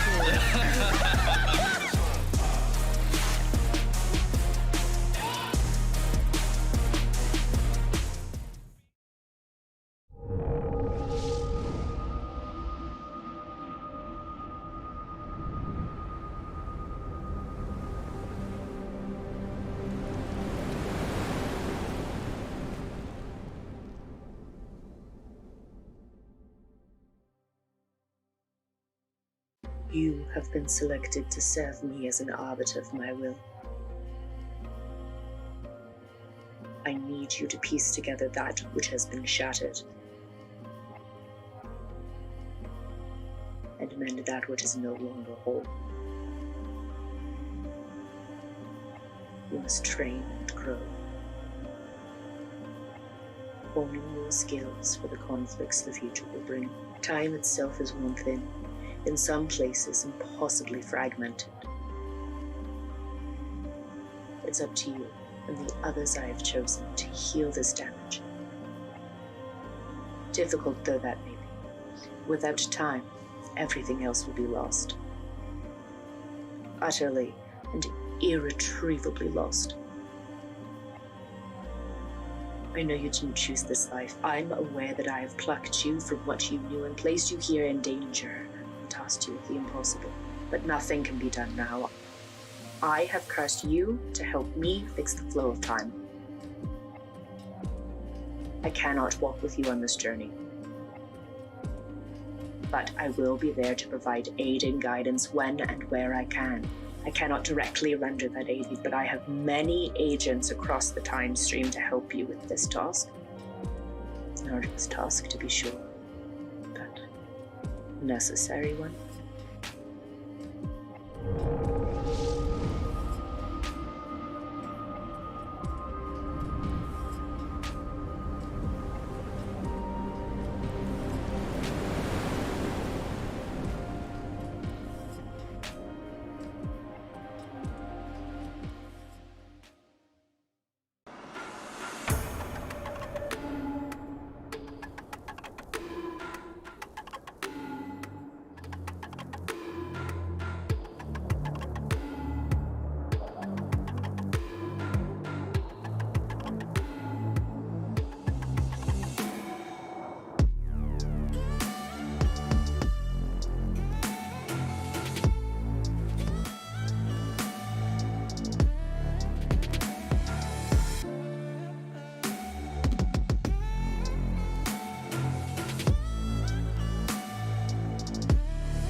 Hello and welcome back. I have officially recovered from my slippery brain slope that I was on there for a minute. And we are going to get back into the lower bracket finals. This is Brybro. No, not Brybro. Is it? Yeah, it's Brybro versus... Man, I'm still on that slope. All right, let's just go to it and I'll read the names off the thing. Oh, I'm sorry. I didn't put the names in there. There we go. Brybro and Half Blue. There we go. Halfle Blue. Yeah, no worries, Jacob. You don't have to apologize. I should be able to remember things for longer than 2 minutes, so it's okay. So yeah, it's gonna be. Oh, it looks like Brybro won. You won. All right.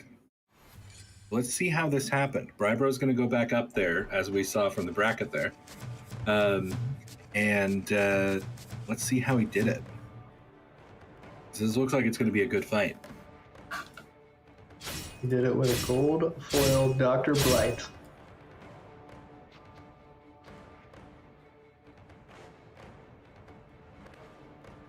This is surprising because he actually has a lot of HP on the bottom side. There you go, you get the poison right away with the Dr. Blight. HP disappears. But now, maybe Brybro lost this one. Let's see. Man down. Man down. Yeah. Man down. That definitely. Blood in the water. Yeah. Looks like the gold foil Dr. Blight didn't win out this time. Really beautiful cards these guys got. The gold foil Queen Mycella. Now, Forever Average is asking for more dad jokes. More dad jokes? I have a couple that I keep in my back pocket, so we can trade it back and forth if you want. Yeah. I got one too. No, Everyone's excited about their dad jokes. Well, I was talking to my wife. She said that I should do some lunges to stay in shape, but I feel like that's a big step forward. Nice. Good one. Okay, my turn. How much did the chimney cost? I don't know. Nothing. It's on the house. Nice. That's a good one. Thank you. That's a good one. What do you call a toothless bear? I don't know. A gummy bear. Nice. Gotta love it. All right, so we got our earthquake rule set. We got a lot of flying creatures, and we both got Quicks and Void Dragons. We got a Desert Dragon up front. Let's see how Desert Dragon deals. It's going to do some damage, that's for sure. Well, he does have a 35% chance to miss, so maybe not. I can't wait to see the Desert Dragon drop that double damage against the big monsters at some point.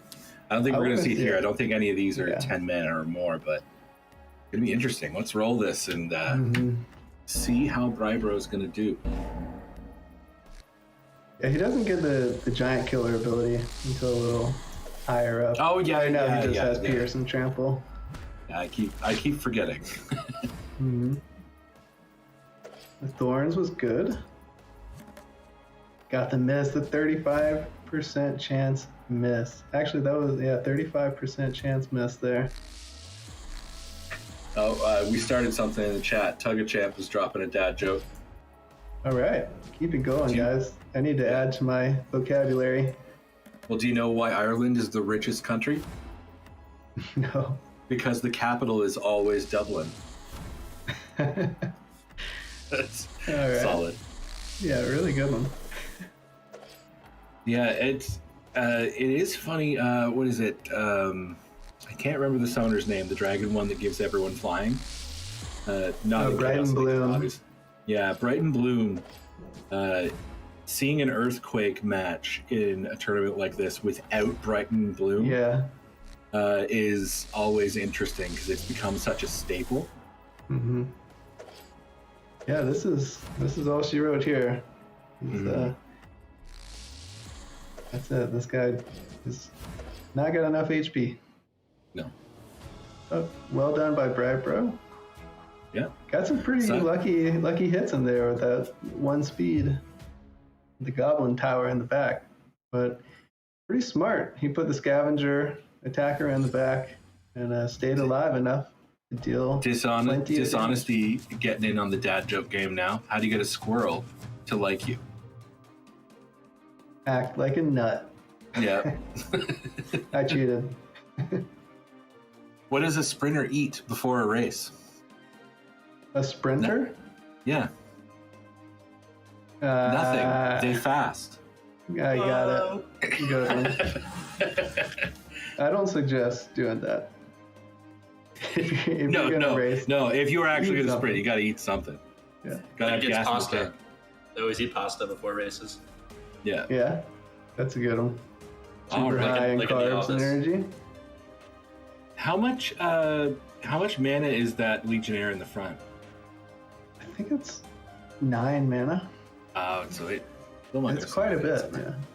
Obviously, this is a back to basics, so it wouldn't matter even if they were able to have the Desert Dragon. I'm gonna be obsessed with the Desert Dragon. I'm gonna be watching for those massive hits. So everyone's gonna have to put up with that.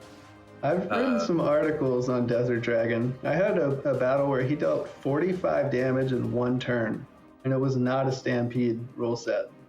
He gets Retaliate too. He's got Retaliate, Trample, and Giant Killer, and Pierce at high level. Ouch. Yeah. That's brutal. Let's roll this. Let's see it. Make sure it's on 3. Let's get through these. I think we got the finals coming in. Ryru was smart. He's got the silence ability and the weaken on his summoner there, making sure that Legionnaire Alvar stays alive for as long as possible. And then that Djinn that he's got there in the second position is quite an amazing card, the Djinn Muriat. A great secondary tank. It looks like he's gonna have enough damage to take it down. I don't trust stairs. They're always up to something. Thank you, chat. All of these are going in my back pocket. Yes. Downward stairs. Oh, I guess those are still upwards from a different angle. Yep. Yes, that is correct. All right. Yeah, good battle there. Well played, Brybro. Moving on. Yeah. Do we have any of the finals going on? We do. All right. We have just one match thus far. Well, let's take a break for some trivia. I did promise people trivia before the break that there would be. Yeah, we can check the predictions as well because we've been forgetting that. I always forget the prediction brackets. You know what? Let's go to that first. There we go.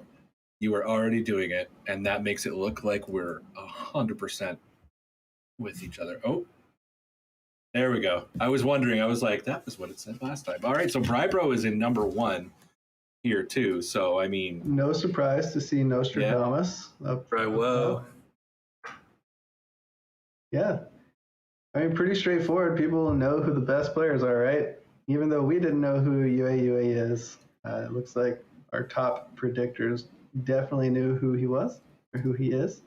Brybro, Kira, Antonist. Yeah, dishonesty. It is interesting. I don't know if Brybro predicted that UA is going to beat him in the final. Can we see? Yeah, he did. Like, can we see what they picked? I don't know. It says UA for the top, right? It's the underlined one. Does that mean that's the winner? Yeah, it shows UA. Oh, yeah, it does. Oh, maybe. Biz voted for Biz to win. No? All right. Yeah. So we have 2 men. No, I promised lore. My brain, I apologize, everyone, is going okay, I swear. Let's do one from Splinterlands first.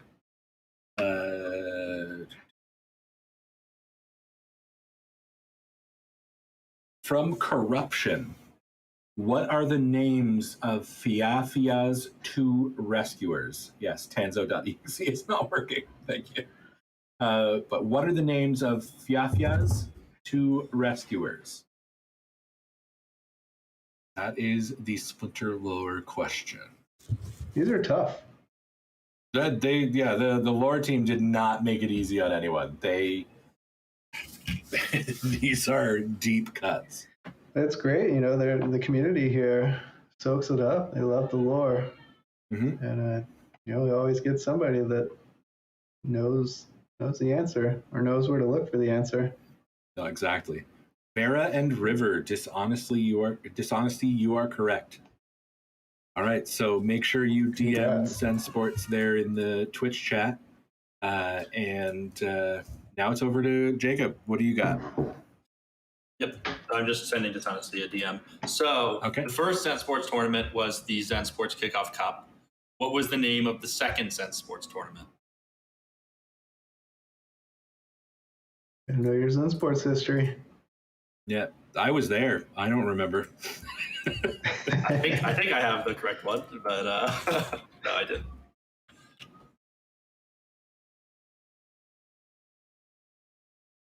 Not the Pigeon Classic, no. No, the Pigeon Classic was Kerberos Cup. Was it the Kerberos Cup? Well, I mean, we got to let people answer. No, he did. Oh. No, it was not. It was not, okay. Stash Classic? No. Cerberus Cup was third. Yeah, Pigeon Classic was not it. That was later on. That was the charity one, right? Yeah. Yeah. Did it have something to do with a legendary summoner? No. Okay, I was wrong. Ecto X Rotary Kickoff Cup 2. Electric Boogaloo. Okay. Wait. I think. Yeah. Wait. No. It wasn't the Cerberus Cup. Kerberos Cup. My very sincere apologies. That's the one thing I remember about the Kerberos Cup is Cerberus versus Kerberos with me and Chris Roberts going back and forth about that. The power outage. Kerberos or Kerberos? Nope. Power outages recently. I don't know now, but I think it's Kerberos. I'll ask the wife when I get home. We gave away a summoner, the first place finisher of this tournament. Oh, I think I had a lore question about that summoner. The Big Dog Cup, says Albie. I don't think that was it. And God is love. You've got a question after this, right? Sure, I can pull up. I got a library of dad jokes. Just let me know a number 1 through 100. 42, the only proper answer. Oh, Lunacy got it. There you go. The Chanciest Cup, the gold foil Chanciest Cup. That's what I asked. Did it have anything to do with a legendary summoner? I guess I was giving it away too much. Yeah. Nope. Congrats, Lunacy. Nice. Ecto X Rotary, nice, but 42 is the real answer. Lazy Craze, a little too late. I think they got it on Theta. Good effort. So, we have enough matches to, I believe, start the grand finals. We got one more lore thing. I'm putting God is Love on the spot. Well, it has to be lore related. No, it can be about yourself. Whatever you want to do. Yeah. Maybe something that only viewers of your stream would know about you, or it's kind of a hidden fact. Oh man, it definitely put on the spot here. Well, I tell you what, we can watch a match or two, and you can think about that in the background. That way, you're not too much in the spotlight. Sure. Then I don't have to feel. We could just put what is my favorite Splinterlands ability. There you go. So, what is God is Love 777's favorite Splinterlands ability? Redemption? Yep, that's it. Redemption. That's all right. Len PH. Oh my gosh. That's I think his third pack. Nice. Congrats, Len. People are just putting random stuff in. People that I've never seen them in my stream. They're just Such is the nature of the internet. Yep. Such is the nature of these streams. Let's go to the first of these grand final matches. Let's see it. All right. So someone's asking what the finals format is. It's best of 5 series. But if Brybro, coming from the losers bracket, wins the first series, then he has to beat UA again in another best of 5. I missed my normal explanation on that one. I apologize. Well, like I said, my brain is already scrambled. It's mostly egg, so it's fine. This is fine. Let's do this on speed 3, and let's talk about that Jin. Everyone loves that Jin right up front. The Jin Chwala. A good card. Yeah, I think it's better than the Mycelic Infantry there. Mm-hmm. But we'll see. In almost every way. Yeah. And that Mycelic Infantry, the only way it's better than Jin Chwala is gonna hurt it in the end. Right. So yeah. No, let's that, roll this. And it does have the shield. I mean, the shield comes in handy, but definitely not against UA's lineup. They are all about the magic. Also, unlucky targeting with the Chaos Dragon on Brybro's part there. And now I got the Void Dragon up front. Ooh, good hit from the Chaos Dragon. I didn't notice the Chaos Dragon comes basic with Blast. I don't know how I didn't notice that. That makes it so much worse. Who has the rice cooker going off in the background? 2 for 1. That might have been me, sorry. I know that chime. I think we have the same rice cooker. Oh, yeah? I am, yeah, probably the same company, right? Oh, the big miss. What?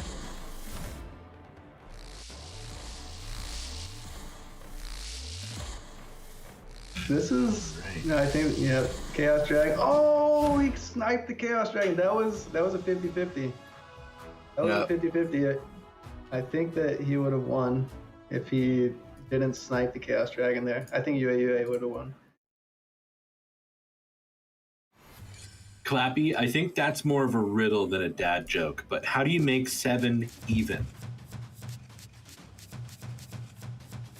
By adding 1. You take away the S. Oh, dang. Good one. That's a good one. I yeah. like that. I do think that qualifies more as a riddle because that's tricky. Dad jokes have to be groany. Yeah. So, yeah.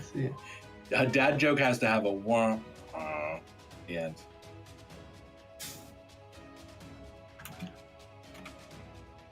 I like this setup that UA put together, haunting everyone to the back line and then putting the Jhin Oceanus back there to soak up some damage. Normally you would want to soak up some magic damage, which Brybro didn't really put very much of there. So let's see, this is a blast roll set. This is going to be really interesting to see. There's no taunt on Brybro's side, but it doesn't matter because all the damage is going to be coming up front at that Diamond Shark. Hmm.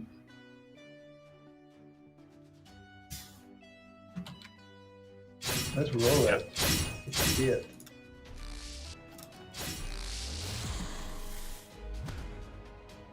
Got that enraged attack right away. Yeah, that's a tricky thing with these sharks is if you can get and keep that enraged bonus while still having your armor, it makes them particularly brutal. Oh, the dodge! Did you see that 10% dodge chance? Yeah, the 10% that was dodge a big chance. dodge. That hurts. Oh, I feel bad. Brybro with the triage there as well. That was pretty clutch there, keeping that flying squid that doesn't have flying alive.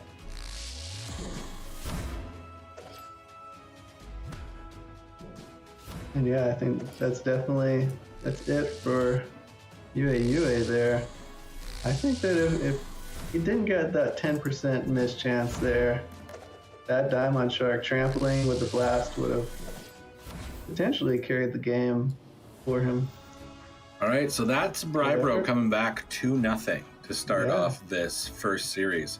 If he wins one more, that's going to push it into another best of 5 series where Brybro has to win again. So let's go, Brybro. Third match is ready, and we are good to go right now. So let's see. Is UA going to fend off this brutal assault by Brybro, or is Brybro going to force this to go to extra innings? I'm just going to call it that. Killia versus Wix. And you can see Brybro actually got the counter there with the full magic team. He's going to ignore the speed and the armor buff. I mean, speed always comes in handy, right? But normally you want to get a little dodge chance. They're not going to be dodging. I am so sorry. I'm distracted by Clappy in the Twitch chat, who is just going off on these jokes. You know what? I'm sorry, Clappy. I'm full screening this, so I can't see you. You are distracting. I like your jokes, and it distracts me, and it makes me feel bad. All right. A lot of only 15 mana in this one is always brutal to deal with. Like I said before, I hate low mana matches. I'm the worst at them. Let's roll this and see how this goes. How fast they get blood everywhere. Because this is going to be rough. Ooh, getting that attack. I forgot that this is a school as well. So it looks like Brybro actually didn't put together enough damage on his team. Oh, well, as soon as I say that, UA putting the ranged guys getting pulled up front. They're not actually attacking anymore. Whereas the magic damage monsters will attack even from the first position. It was a good battle. Yeah, that is the absolute worst when you see your ranged hit that front spot and it's not a close range match. It's feels bad, man. Feels bad. Yeah. There's always a little bit of hope. You're like, was it close range? Was it? And you're like, no. All right, so that's the first 3-0. That's Brybro sweeping the first best of 5 series to come back. So now they're on even footing. Let's see. I don't even know what's going to happen here because UAUA obviously was fantastic the entire tournament. But Brybro, like, if this was like an MMA fight, it would just look like he wants it more right now. Like this coming back 3-0 is right. It's rough. Yeah, the mentality there that UAUA is going to carry over to this best of 5. Got to take into consideration. He just got stomped. Is that going to affect his ability to put together teams? I don't think so. He actually put together a very strong team here with a double magic reflect in the front line. That the Pellicor in second position is a great backup tank. Yeah. I especially like doing that when you have you're against a lot of magic, and they have blast. Because I'm pretty sure magic blast reflects back, right? I'm not being a complete derp right now. Yep. Okay. Yeah. I'm always worried. All right, let's roll it anyway and see how this is going. UAUA went with the Opportunist there as well. Oh, that feels bad. Resurrecting the Soul Fiend. Oh, that feels real bad, man. But at least the Bonesmith didn't get the poison off there. So it looks like you're going to survive at least one more round, get one more magic reflect with your blinding reflector. Look at that, the Pellicor. That is... Reflect and magic reflect came in super handy there, and the Opportunist takes down the backline attackers. And that's going to be it for Brybro in game 1 of the second best of 5. All right, so UAUA came back swinging. Brybro may have swept that first one, but UAUA just like launched a solid right hook. Get back into this one. Right? Like, did Brybro get a little complacent there? Yeah, maybe. I don't know. Second battle. See. This is a big mana match. Wow, another. So we got the Legionnaire Alvar with the River Hellendale for the Resurrect. Gonna be big. But we got the Opportunist that is actually going to be attacking the River Hellendale. So potentially the River Hellendale might die before it gets a chance to resurrect anything. Possible. So this is Blast rule set again. And I think Diamond Shark is just going to do work if there's again. Blast, Dr. Blight will get hit by it, right? Like it will. Yes, it will. That's interesting. All right, let's roll this and see what happens. Another interesting tidbit. If Diamond Shark somehow attacked River Hellendale, if it had like opportunity, it would actually trample onto Dr. Blight as well, even though he has camouflage. Huh. I learned that one. So that camo is it's not just an auto. Yeah, oh wow. Oh, UA coming back, swinging for real. Took down the Demon Shark and gets the Resurrect on the Legionnaire Alvar. I think this is definitely all she wrote for this one. Really well put together team. I love that concept of resurrecting a creature that has void armor. Yeah. Like chain spinners can work really well that way. Yeah, definitely. My only fear when I try to play that is that my opponent will just play a battering ram and shatter my armor. Yeah. So that's it. UA is going 2-0. We're going to go and see if Brybro can, I guess, win himself another chance. Yeah, see, I think at this point, like, this is Brybro now is fighting for his life. Yeah. I kind of picture UA as like, I'll let you have that first one. Let's fight on equal footing. And now I'm going to fight. That's the story I'm telling myself. That's the meta I have. Like Rocky starts out a little strong, and then he's like, you know what? I'm going to take these next 7 rounds and just let you beat me up. Yeah, just tire yourself out, punch yourself out, and I'll take advantage later. So we got the melee mayhem and a surprising lack of melee monsters. Though that's a demon shark in the back. That's going to be messy. Both players choosing to play some magic. I think that you see that a lot with good players. They assume, your opponent's going to not expect you to not take advantage of the rule set. So, you see the melee mayhem, you swap it up, you go with the magic. But it looks like Brybro is pretty well prepared to deal with some magic. He's got the Void Dragon up top and also has a quick flyer. So he has a 35% chance of dodging that Daimon Shark. Whereas, I guess Brybro, he does have quite a bit of damage though, and Yue just has that 1 mana dude up there, just like, yeah, you can take me out if you want. I just have 3 speed, whatever. Waste your attacks on me. But I'm not sure that Yue has enough damage to get through, but I guess it'll come down to if he can connect with that Daimon Shark. Yeah, let's see. Is this going to be the nail in Brybro's coffin, or is Brybro going to force match number 4? Oh, got the connect. But he's going to get healed up. The Void Dragon is going to get healed up. But now, he barely has any damage for this Jin Oceanus. Yeah. Barely has any damage, and now we get the trample, so Yue taking it down. Really good. I think that's over. That's going to be over right there. Another trample. It's just painful to watch. And all right, so Brybro, that first series came out swinging and just punched himself out, like we were saying. Yeah. Yue really pulled that Rocky style in this one. So Yue is the winner. Even though I had not heard of them before, apparently big in the Silver League.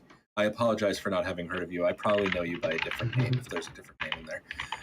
That happens quite frequently. Did you think of? Oh no! Wait, hang on. Did that? Do we have anything else you need to give out, Jacob? I don't have anything specifically. I think God is Love may have had another trivia, or did that get done?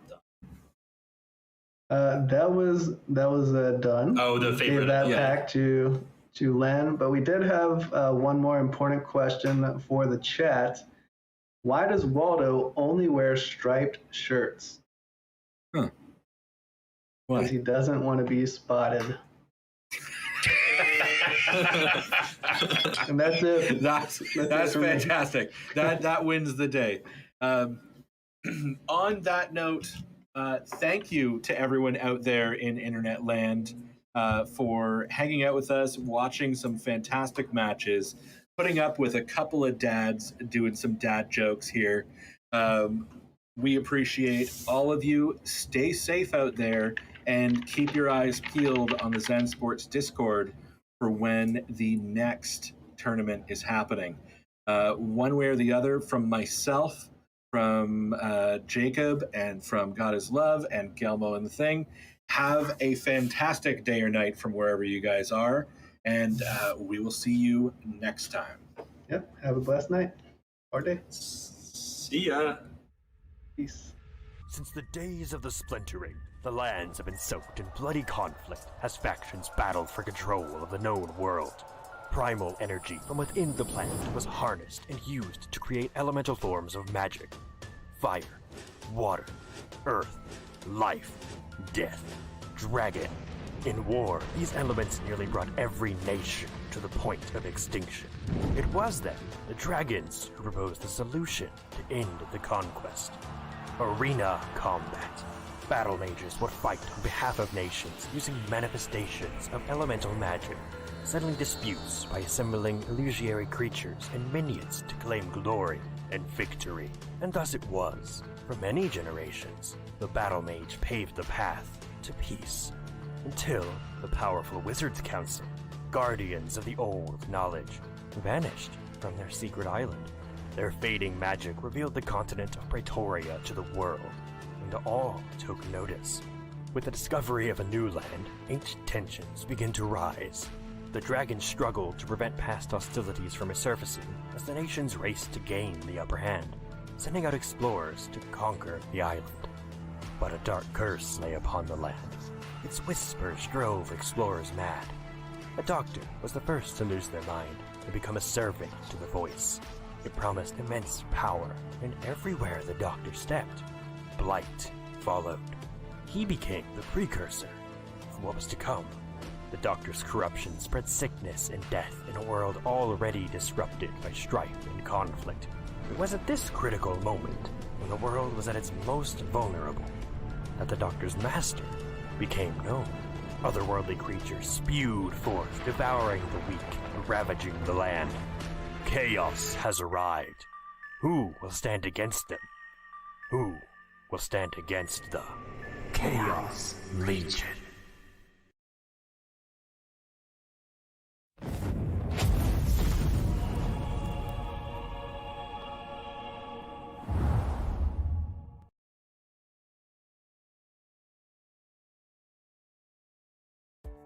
Sports betting is stuck in the dark ages. Traditional bookmakers come with high betting fees, slow deposits and withdrawals, outdated technologies, and no loyalty or rewards programs for your play. All of this leads to a frustrating and one-sided experience for betting on sports. Thankfully, there's a better way. Introducing Zensports, a peer-to-peer sports betting marketplace that allows you to create and accept sports bets with anyone else in the world, without the need for a bookmaker. Our marketplace is fully transparent, trustworthy, easy, and fun for betting on sports. In addition, Zensports uses cryptocurrencies and its own utility token called Sports, which you can use to place bets as well as earn bonuses, rewards, and other perks. Zensports makes sports betting fun, secure, and more rewarding than ever. What are you waiting for? Download the Zensports app today at zensports.com.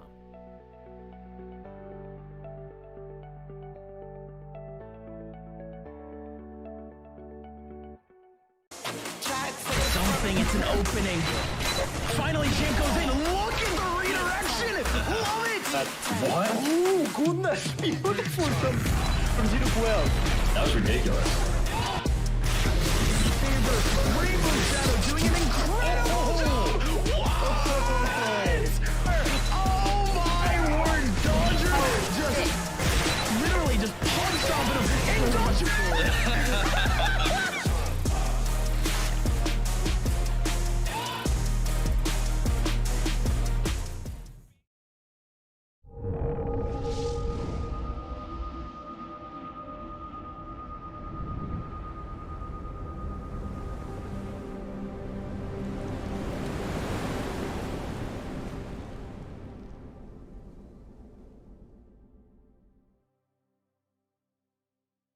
You have been selected to serve me as an arbiter of my will.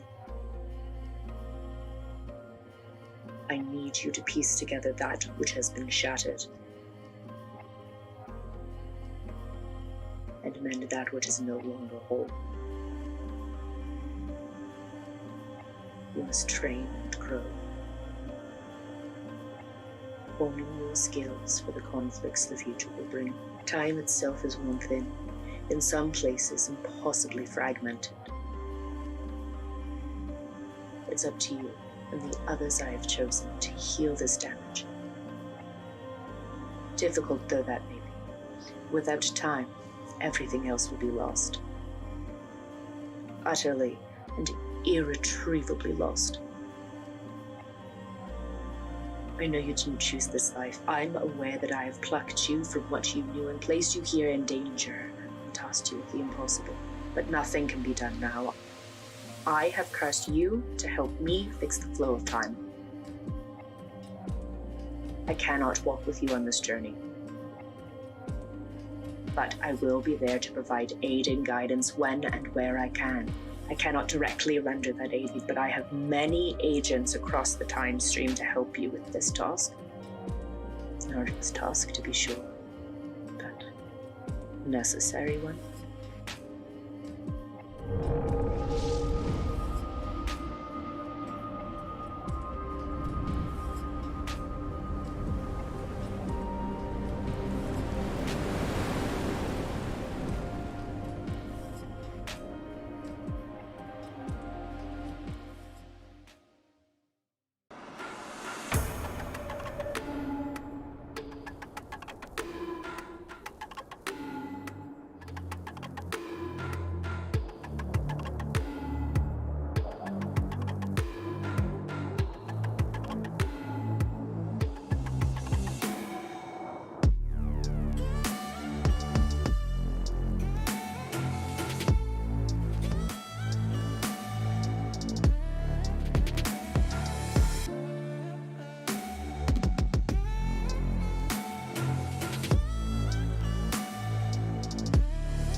So Dodger now he's in a good situation to actually bring down Zensports again. And Dodger is... Oh, did you see that? Yeah, oh my gosh, Dodger. Dodger is angry. That's Dodger so is funny. angry. What is Rainbow Shadow between you, Dodger? Triple kill.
Since the days of the splintering, the